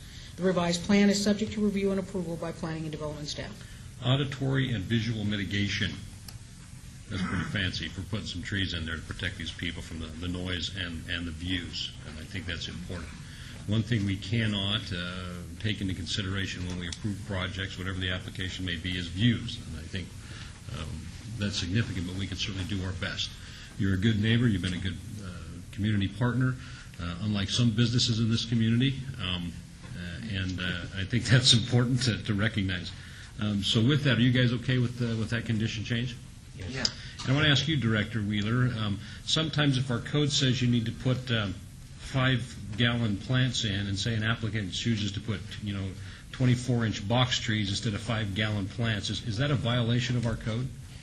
Mayor and Councilman, as I indicated, we're going to be requiring that they meet all minimum code requirements, and beyond that, staff will be reviewing the species, the location, and where they are placed to ensure that we have the best type of trees, the best number, and the best size to provide the mitigation that we deem appropriate. And through the mayor, I recognize that, Director, but what I'm asking is a general question. If our code says the applicant is required to put 5-gallon shrubs in and decides to put a bunch of bigger ones in there, is that applicant violating our code? Mayor and Councilman, yes. And as part of our inspections that we work with the building department, we have an inventory of exactly all the sizes so that what is actually planted is what is actually approved. Okay. As part of our inspections. Even if it's more of a mitigator? No, not if it's more. Well, that's what I'm sorry, I apologize. That was the question. We ensure that the minimum that is required is met. If they exceed that, then that is a good thing. And that's my question. Yeah, yes. That's my question. You're going sideways on us. And that's what we anticipate. And I'm not saying this specific applicant, but it just occurred to me, if our code says 5 gallons and this applicant says, well, I'm going to put 24-inch box trees in because they look better, they're not violating code. And I never asked you that before, so I thought.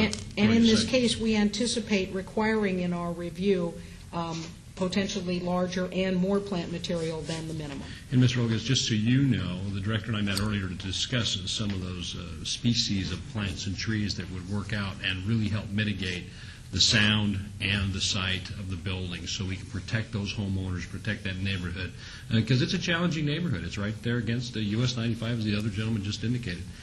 So it's challenging. So we have to do everything we can to protect them and everything we can to do to help certainly our businesses in the community. So with that, I'm going to move to follow staff's and Planning Commission's recommendation for approval, subject to all conditions, and as amended by Director Wheeler. If that's the motion, please vote. Opposed? Motion carries. Good luck, gentlemen. Thank you so much. Item 48 and 49. 48 is VAR 39122, request for variance to allow 0-foot setbacks where a 10-foot side yard, 15-foot corner side yard, and 20-foot front and rear yard setbacks are required, and to allow 86% lot coverage where 50% lot coverage is the maximum allowed. Number 49 is SDR 39121, request for site development plan review for a proposed 5-story, 120-foot tall, 55,132 square foot office building with waivers of the perimeter landscape buffer with requirements to allow 0-foot buffers where 15 feet is required on the north and east perimeters and 8 feet is required on the south and west perimeters. The applicant owner is EVAPS LLC.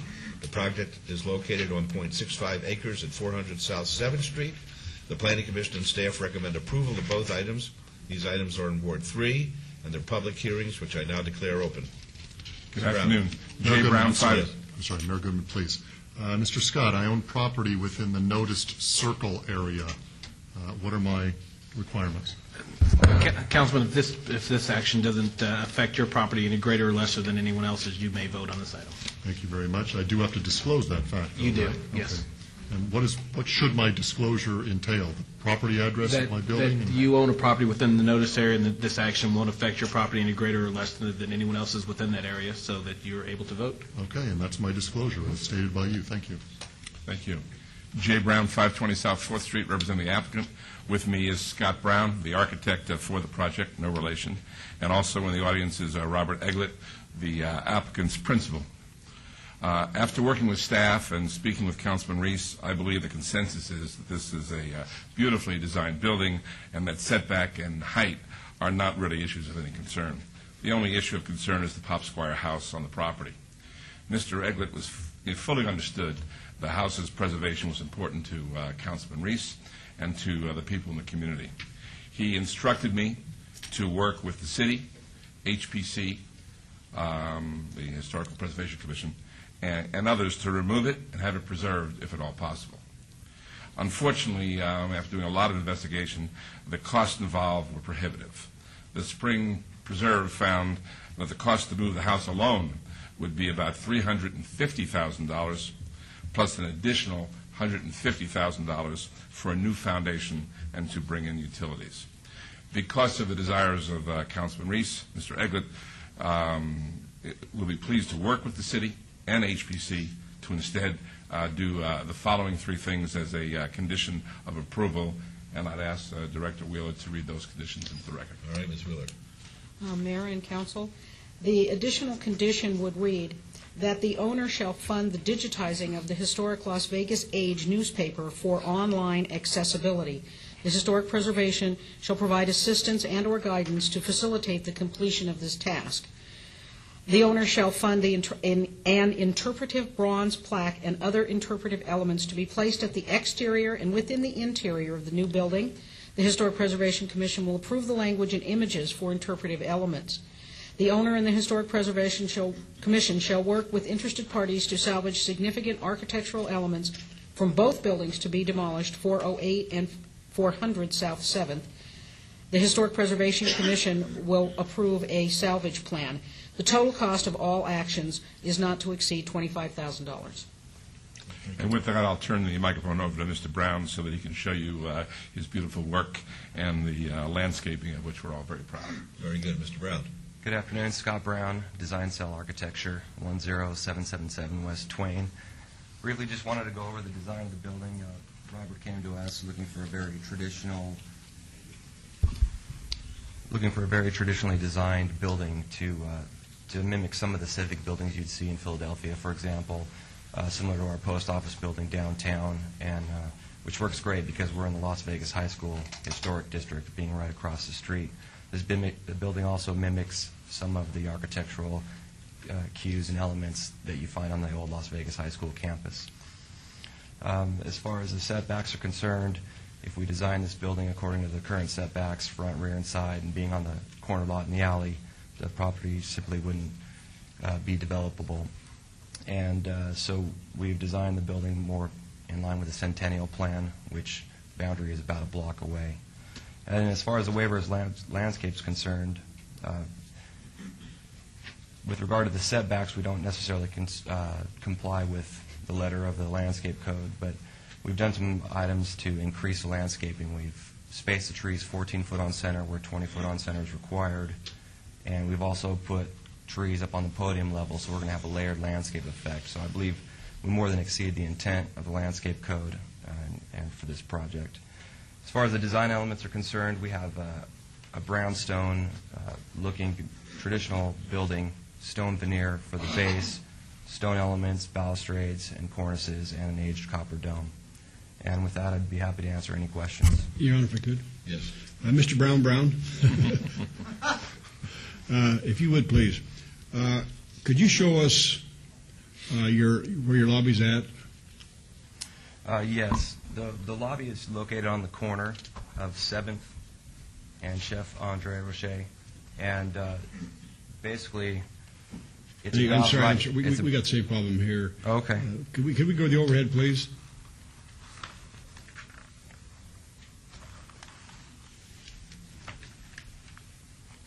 There you go.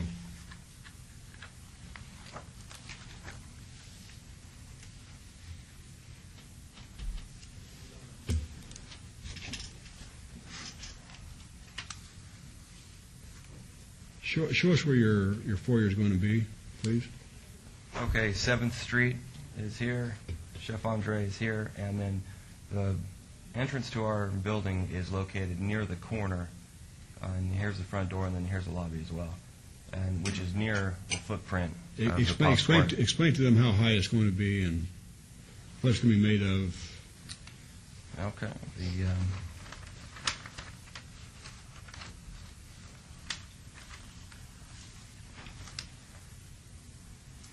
Here's another rendering of the entry court, and the entry is elevated on the corner. We have about 4 to 5 foot of steps up the corner and to a raised, elevated courtyard where the entry to the building will be located. On this raised courtyard is where we could put the bronze plaque that memorializes Pop Squires, and then also just inside the lobby door, we had intended on putting a photo of the house that exists on the property. And say that again? Right, and then inside the lobby we have a nice, very traditionally designed interior, which is historic in nature. It's going to have historic ceiling tiles and a very nice inlaid floor. And there on the wall is where we would put, a photo of the house, of the Pop Squires house, and a write-up on Pop Squires as well. Thank you very much. Mm-hmm. Okay, are there any other questions of the gentleman? Mayor Goodman. Yes. This is perhaps Mr. Brown or Mr. Eglett. I'm curious, what does EVAPS stand for? Got to get you on TV, Bob. Come on. This is a great building. It's a great addition to our downtown area. Brag a little. Thank you, Mayor Goodman and Councilman Wolfson and members of the council.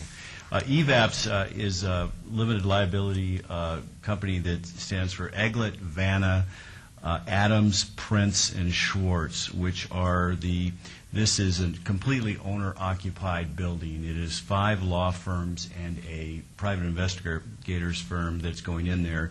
And fortunately, in this economy, because it's completely owner-occupied, each of the tenants are going to own the percentage of the building and the property that they occupy. We have several banks lined up to want to finance this building because we're not looking. Nobody's going to be a tenant that's leasing any space. But that's what EVAP stands for. So the Maynard Eglett firm will be occupying the building, as well as the Vanna and Vanna law firm, the Prince Keating firm, the Aaron and Paternoster law firm, the Ralph Schwartz law firm, and the Robert Lawson private investigator firm. Additionally, on the part of the first floor, the lobby first floor will be 20 feet high, and we're negotiating and attempting to bring in a ceiling from a historic mansion in Pennsylvania that's being demolished that we're going to have shipped out here, and it's about 150 years old. So the idea of the building is to give it, although it will be state-of-the-art inside, the look of the building, both inside and outside, will be very historic to try to match up with the area. And also on the first floor will be a mock courtroom for use. And then on the third floor, we're going to have a 50-foot by 25-foot conference room, which we're going to allow people like the State Bar or other nonprofits to be able to use this conference room when they need big conference rooms for community purposes. I knew if I called you up to the podium, you would further impress us. And you have. I just have one question, though, Mr. Egbert. The historic home from Pennsylvania, it's not the home in which I grew up, is it? Oh, no. No, I don't think so. Just checking. Unless you came from a lot of money. No, I didn't. 61st and Christian, which is now the crack cocaine capital of the world. Okay. All right, thank you. Are there anybody from the public want to be heard? Well, I'm the man that's always against doom and gloom, and things are looking good. And, sir, hey, you got a good thing going. Oscar, things are looking good. In the midst of, okay, always remember, things down now, you can only go up. So things, hey, you hit the bottom, you're moving up, and it's looking real good. And congratulations to the firm that's moving in. Okay? And that deal you did this morning, hey, that's something else. So I'm on your side. I know you are. Thank you. Anybody else? Good afternoon, Lord Mayor, Council. This reminds me of Philadelphia. Fast-paced to the future. This is a noble, dignified, glorious project. I recommend with all my heart your approval. Thank you ever so much. Anybody else like to be heard? All right, seeing none, we'll close the public hearing. This is Mayor Pro Tem's word. Thank you, Your Honor. Mr. Brown, thank you very much for meeting with me. I also want to personally put Bob Stodall's name on the record today. Bob Stodall has been very helpful in us. As far as me reaching my decision today, I know that we have had some historic preservation things that we've had to do in the city of Las Vegas and some things that we've had to tear down.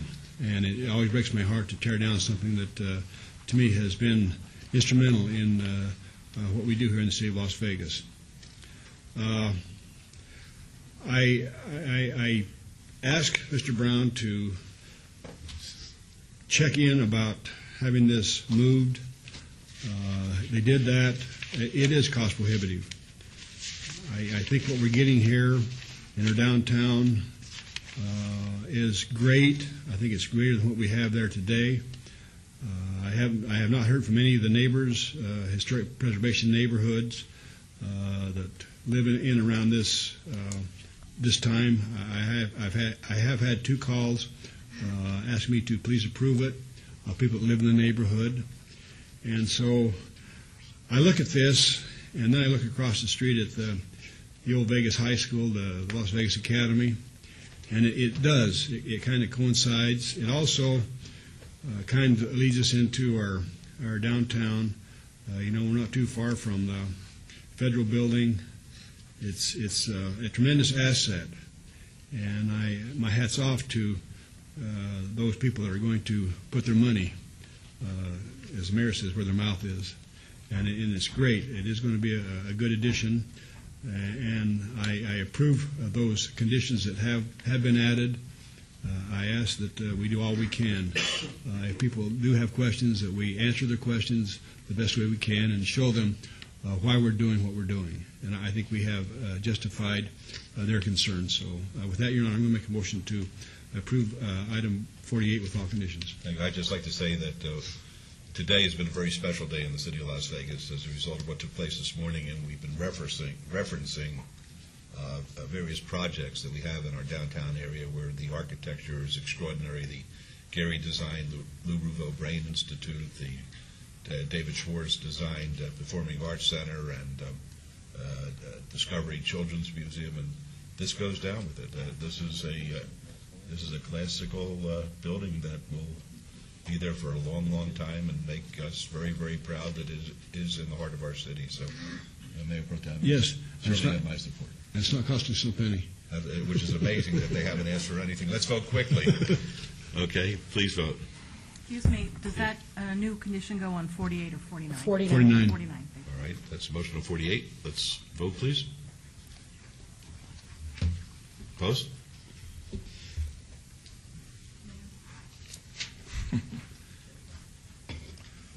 And on on the site Motion development, carries. on the site development review, I do have to, again, text where we went. He always says staff recommends denial. They did recommend denial on this because of the variances. I think we've addressed those the needs for the variance, what we're doing to mitigate the problems that the staff has. So I'm going to follow Planning Commission's recommendation to approve item 49 with all conditions as amended. All right, let's vote, please. Opposed? Thank you very much. Motion carries. Good luck. Item 52 is ROC 39953, public hearing. The applicant is Donna Maria Summerlin. The owner is EAM Properties LLC. Request for a review of conditions to delete conditions 2, 3, and 4 of a previously approved special use permit, which stated, quote, no alcoholic beverages shall be sold before 11 a.m. There shall be a 3-drink maximum per customer prior to 4 p.m. during Wednesdays, and the restaurant shall not remain open after 10 p.m., end quote, at 3205 North Tenaya Way. This is in Ward 4. The staff recommends approval, subject to conditions. It's a public hearing, which is now declared open. Yes, ma'am. Good afternoon, Mayor Goodman, Councilman. My name is Marisa Johnson. I reside at 2305 Wimbledon Way. I'm here representing Donna Maria Summerlin. This is my father, owner of the property. And if you have any questions, we'd be more than happy to Is answer. this the famous Doña Maria's? This is the famous Doña Maria. Terrific. Okay. Would anybody like to be heard on this? I have a question. Okay, please. Maybe for you, Director Wheeler? I don't know if does this even come under your jurisdiction, what we're talking about? The 3-drink maximum, we're talking about 3 alcoholic drinks, are we not? Yes, sir, Mayor and Councilman. Have you had this condition on your license this whole time, so you could not serve any more than 3 drinks to any customer up till now? When we opened back in '98, this location, we didn't have any restrictions. When my father transferred the ownership to myself, it came up, said, okay, these are the restrictions. And we weren't aware of any of them. And when I asked the city, I'm like, what constitutes a 3-drink minimum? You know, is it a 12-ounce beer? Is it a 20-ounce margarita?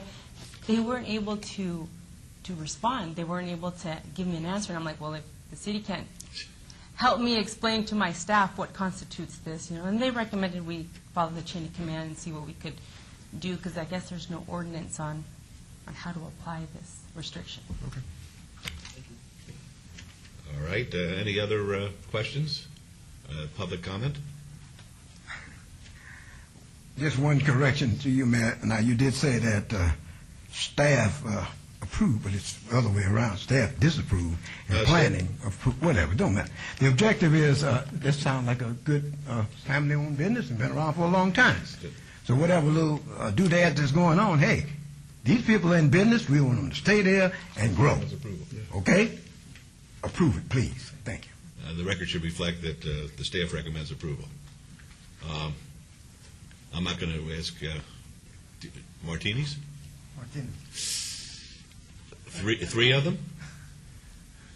Geez, that doesn't even get a buzz. Okay. Anybody else ought to be heard? All right, we'll close the public hearing then. This is Councilman Anthony.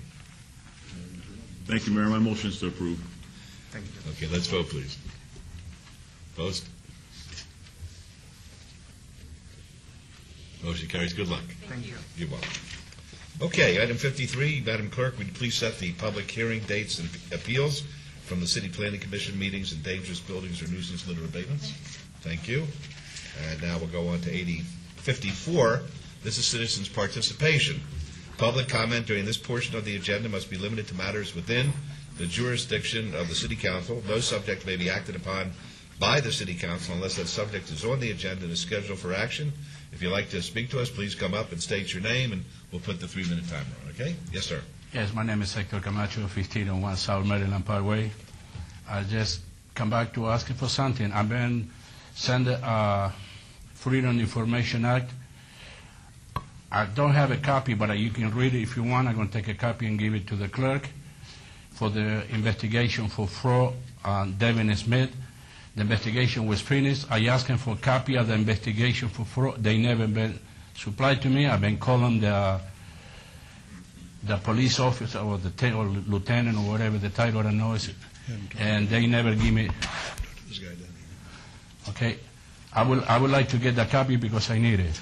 Okay, and the other one I want to say something to Councilman Ross, because I see him been laughing when I present my case, and he laughed when I left the other day.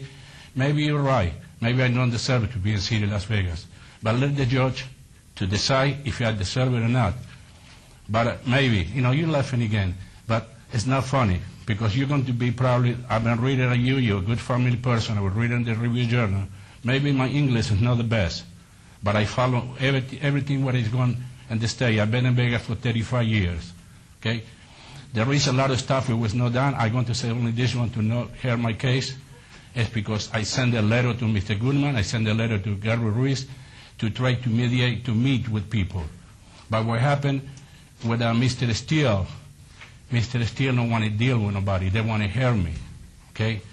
And I'm going to prove, and then in this case, a couple of people in the city of Las Vegas don't deserve to be working in the city of Las Vegas. One is going to be Devin Smith. I got a witness, but Devin Smith, they don't want to follow more up to find that witness, okay?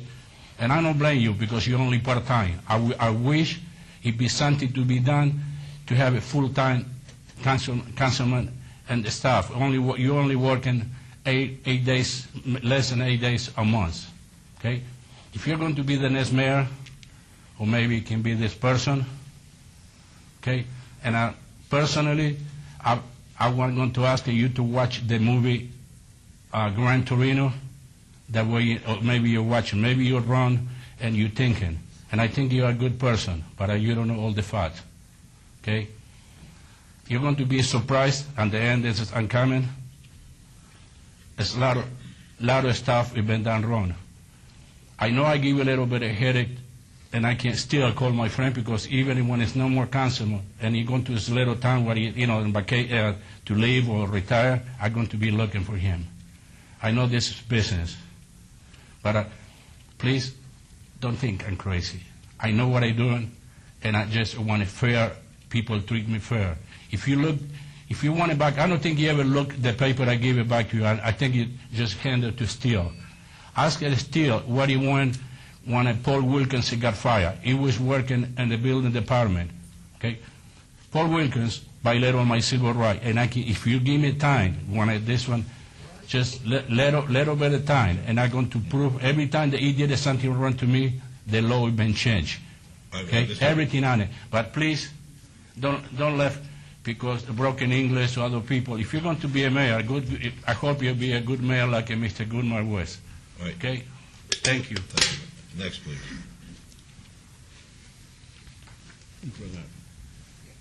Lord Mayor, City Council, my name is Teddy Russell V. Downtown. There's been a request that you take your hat off. I'm so sorry, sir. No problem.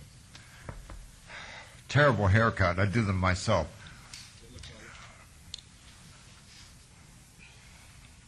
Yes, sir. This is the most entirely happy day of my life. I have not missed a meeting. I have not missed a minute of this meeting. Zappo. It is so entirely fabulous. You know what the public likes, Mr. Mayor? When you and I fight like cats and dogs. They talk to me about it all the time. This doesn't have to happen anymore. I am so grateful to all of you. Hey, Barack. Hey, Val. Your Holiness, Queen Elizabeth, thank you so much with all my heart. Okay. That's all I have. Thank you. Have a great day right here in downtown Las Vegas. Thank you. Anybody else, please?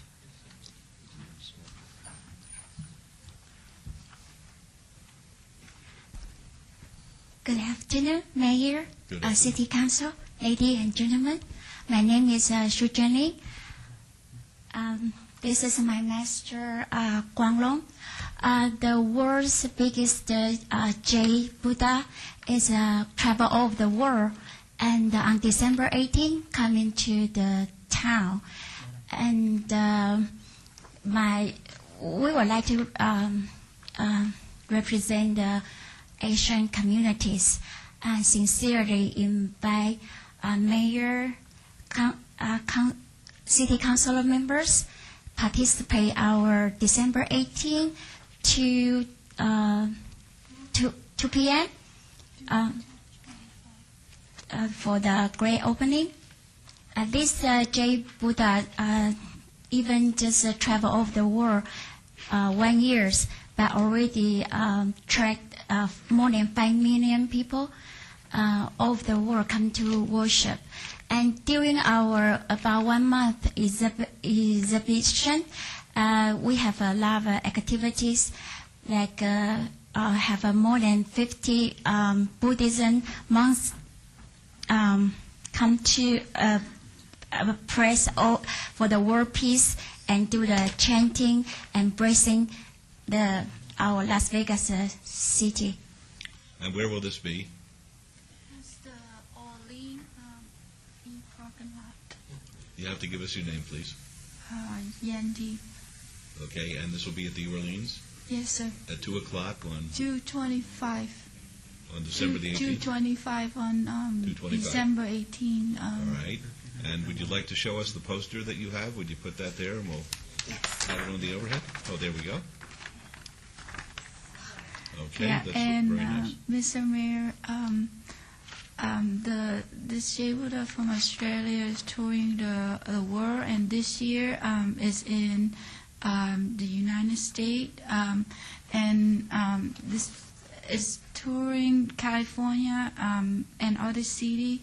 When at other city, the mayor from other city declare the proclamation.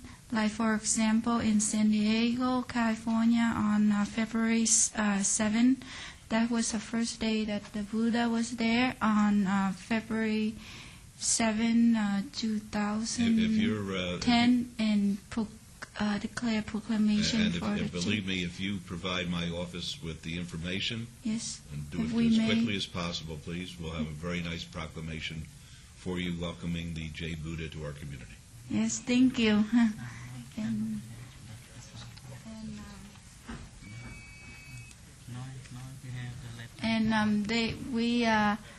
Master wanna invite everybody, mayor and councilman, councilwoman, and everybody to our events. And this is open to everybody, free admission, and it's very universal. And we are expecting a lot of people. And we'll be in Vegas for 16 days. Every day from 11:30 to 1:30, we're serving 10,000 free lunch. Free lunches? Yes, vegetarian Right. free lunch. Well, I know. I guarantee For you one 16 thing. days. I don't know what my schedule is that day, but I know there is one person up here for sure who never missed a free meal since he's been on the council, and that's Councilman Anthony. Councilman Anthony will leave the golf course. He will leave the golf course. He'll leave his daughters after they come home from college to get a free meal. So you can count on Councilman Anthony being there. All right, thank you very much. And please get that information to us so we can have a beautiful proclamation for you. Yes, thank you, sir. Thank you very much. Thank you. And we like may leave If you would leave that with us, that would be great. Thank you. Thank you very much. Thank you. Okay, would anyone else like to be heard?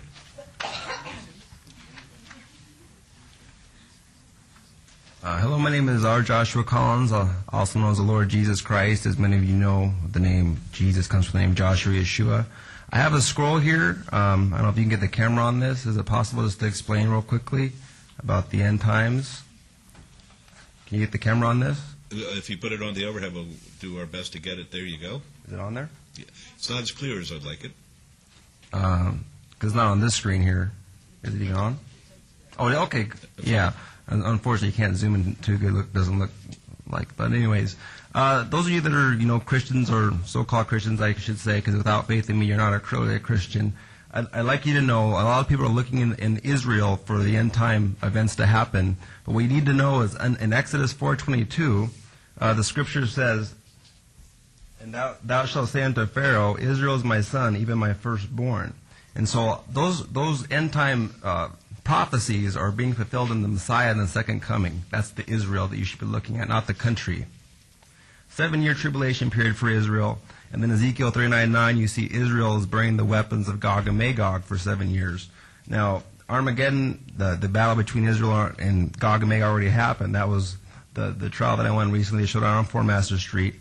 And that can be viewed, of course, on our website if you go to www.jesushasreturned.tk. Now, right now we're about a year and 8 months after Armageddon. So that's why you saw, I don't know, if the healthcare reform, that's part of the healing of the nations. And a lot of you, if you read the paper, you know, the people that were against it, they're saying this is Armageddon. But actually, the Armageddon happened a year before. March 24th was my trial that I won. And a year almost to the exact day is when healthcare reform was signed into law. So this is going to have, of course, the trial that I won back on March 24th, 2009 will have a ripple effect all over the world forever and ever. But that's kind of where we're about prophecy. And just so you know, the New Jerusalem is the overcomer. In Revelation 3:12 it tells you that. And that's a person. That's the Messiah. That's who I am. So the prophecy is those nations that don't serve me will be destroyed. And that's why you see now Las Vegas, #1 in foreclosures, bankruptcies, and all of that. That's a part of, you know, resisting the will of God. You can't build a city on sin. That's totally against God and God's Son, of course.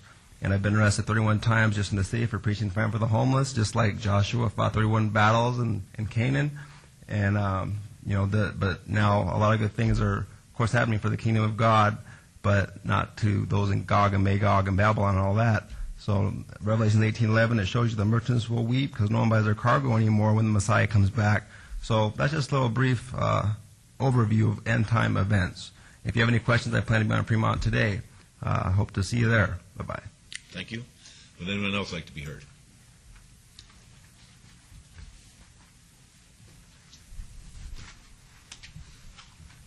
I want to apologize to you, Mr. Anthony, and the family that left. You know, Oscar, my wife told me I need to start wearing glasses. I'm trying to be young, and I looked at the wrong one. You was right. Hey, when you make a mistake, you're always supposed to, you know, correct it. So, Mr. Anthony, I'm sorry, but 52 was a good deal anyway, and they got what they wanted. But the objective was, I made an error about not wearing glasses. So, you know, hey, the day got me. So that's all I want to say, Oscar. I want to apologize for that awful error I made. No problem. And is that you? Am I forgiven, Mr. Anthony? Yeah. Oh, yeah. You wear your glasses too, huh? Have a good day. Thank you. Thanks. Anybody else? This is our citizen of the month. Todd Farlow, 240 North 19th Street. Thank you for this morning. I appreciate it very much. There was a remark that was just made about Paul Wilkins. Do you want me to start in on that? Because that just really makes me mad. Paul Wilkins was an excellent man. Excellent worker for this city. And he and some of his people, like Tom Cooley, I think he's died, he passed away, would go out of their way to help you in any way possible. And when I hear stuff like that, it really makes me mad. Councilman Ross, one other thing that you need to know about this gentleman here that wasn't brought up in the videos, and the thing that actually started it, there was exposed rebar out there, and kids were going to school by that thing and jumping around it. And that was an absolute danger. And that was the actual thing that started this whole thing. And he wouldn't do anything about it. Again, I'm mad now, but we have an excellent staff.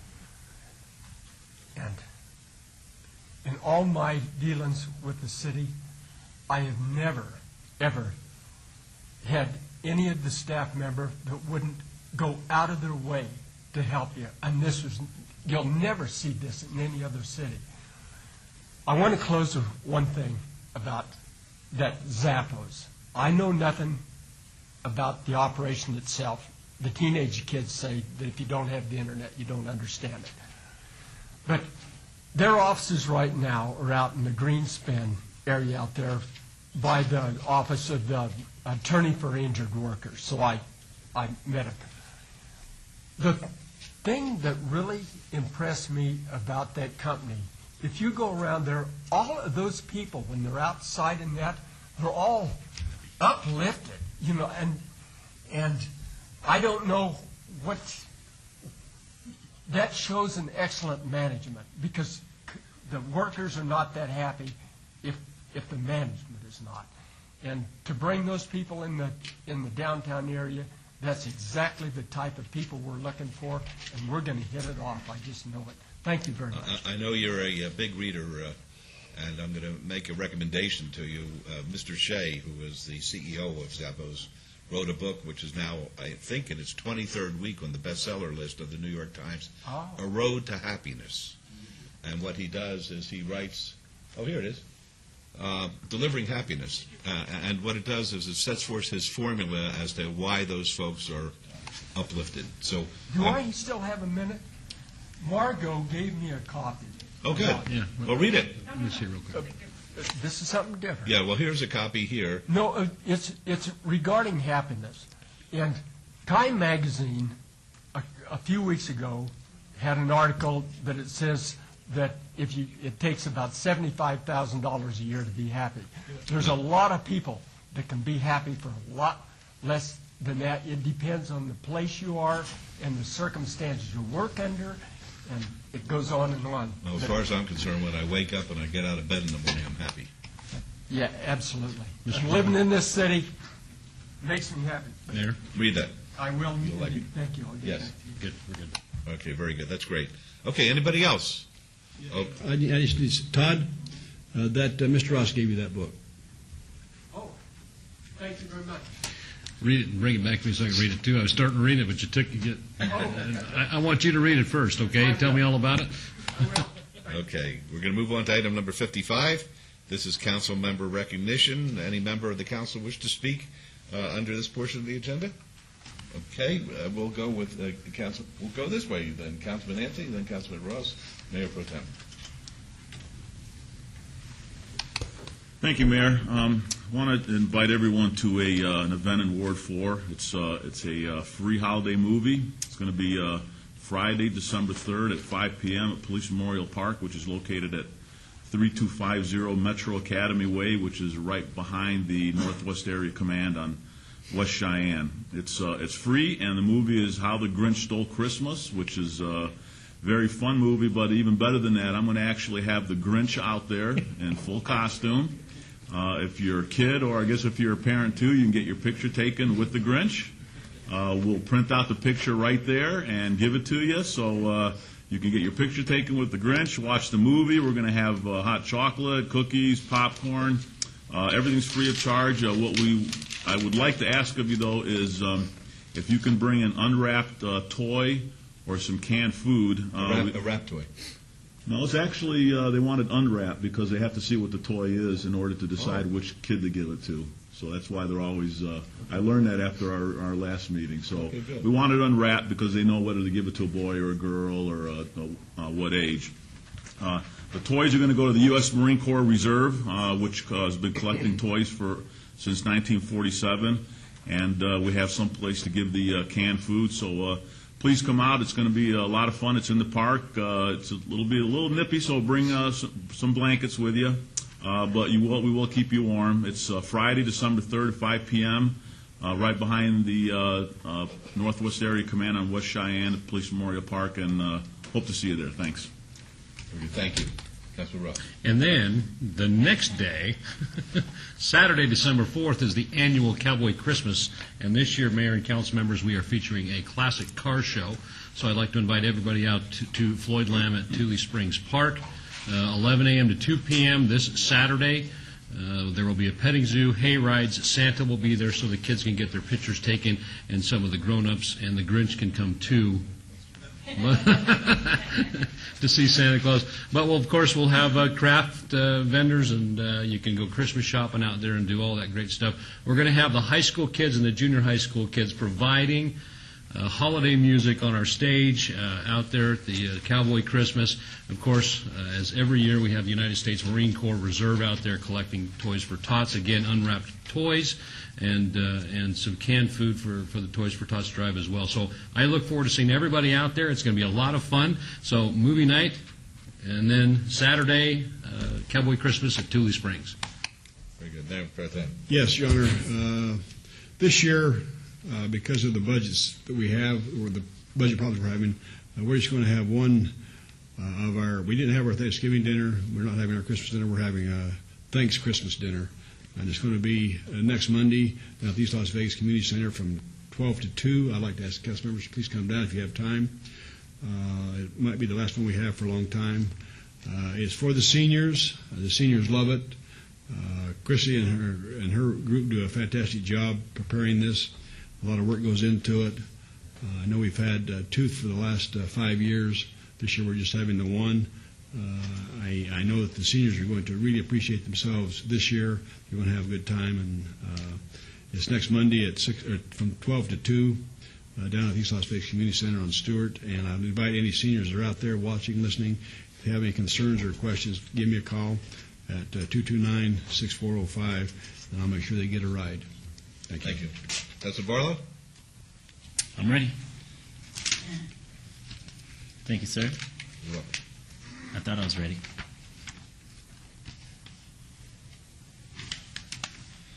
Okay. December 2nd, and these are all the Ward 5 announcements for December. December 2nd, please join me at Starbucks for a coffee with the councilman. It will take place this Thursday from 9 a.m. to 10 a.m., and I am looking forward to speaking with residents and business owners in regards to any questions, concerns, or comments that you may have as it relates to Ward 5, fabulous Ward 5. On December 4th, I want to also invite you to the Cultural Corridor this Saturday, December 4th, between 4 p.m. and 6 p.m. The Cultural Corridor will host their annual December to Remember program with Pioneer Christmas at the Old Mormon Fort and the Natural History Museum, which is located right on Las Vegas Boulevard, across from the Las Vegas Library. The major cross street is Washington and Las Vegas Boulevard. December 11th, you are welcome to visit a winter holiday celebration at the Tonopah Community Garden, which is located on Tonopah and Bonanza on Saturday, December 11th from 4 p.m. to 8 p.m. The cost is $5 a carload with a newly wrapped present. Funds will be raised for the garden, which is a community garden, and gifts will be collected for needy children and seniors in our community. Enjoy Mr. and Mrs. Claus for family pictures, a gingerbread house contest, pony-drawn wagon rides for the kids, hot apple cider, and a lot of fun for the entire family. So please come out. December 13th is the Citizen Design unveiling of the F Street. And so this will be taking place on Monday, December 13th at Doolittle Community Center from 5:30 to 7 p.m. To unveil the opening of the design for F Street. And on December 17th will be the Ward 5 Christmas tree lighting ceremony. And what this is I'm bringing in a Macy-sized Christmas tree, Mayor and Council, inside of Lorenzi Park, which will be staged there for the entire holiday season. And this is for all of the young people who go through the holiday without a Christmas tree. And so what I wanted to do was make sure that every young person, not only in Ward 5, but throughout the city of Las Vegas, has an opportunity to have their own Christmas tree. And so what better way than to celebrate their Christmas tree inside of Lorenzi Park. So please come out on December 17th. We have over 15 elementary school children who are decorating Christmas ornaments, and we will place the Christmas ornaments on the tree from 2 to 4 on the 17th. And at 5 o'clock, we will do the lighting of the tree inside of the park. And at 6 o'clock, there will be a movie in the park, Christmas with the Cranks. So make sure that you bring your lawn chairs as well as warm blankets and coats. We're going to sit out and watch a movie. There will be hot apple cider, hot cocoa, hot dogs, popcorn, cotton candy for the entire family to enjoy.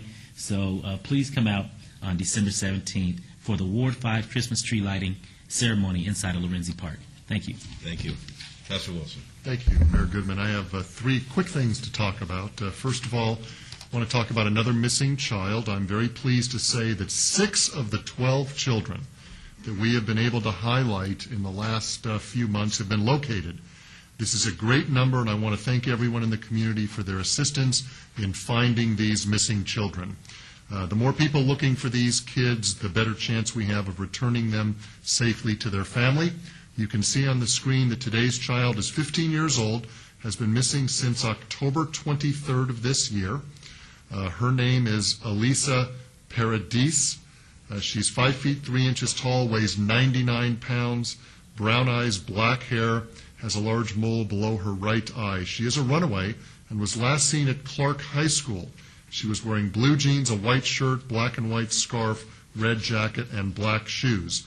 If anybody watching knows where Elisa is, you can contact Nevada Child Seekers at 458-7009 or Las Vegas Metro Missing Persons Unit at 828-3111. Next, I'm very happy to announce that the 10th annual Lakes Festival of Lights will be held on Saturday, December 11th.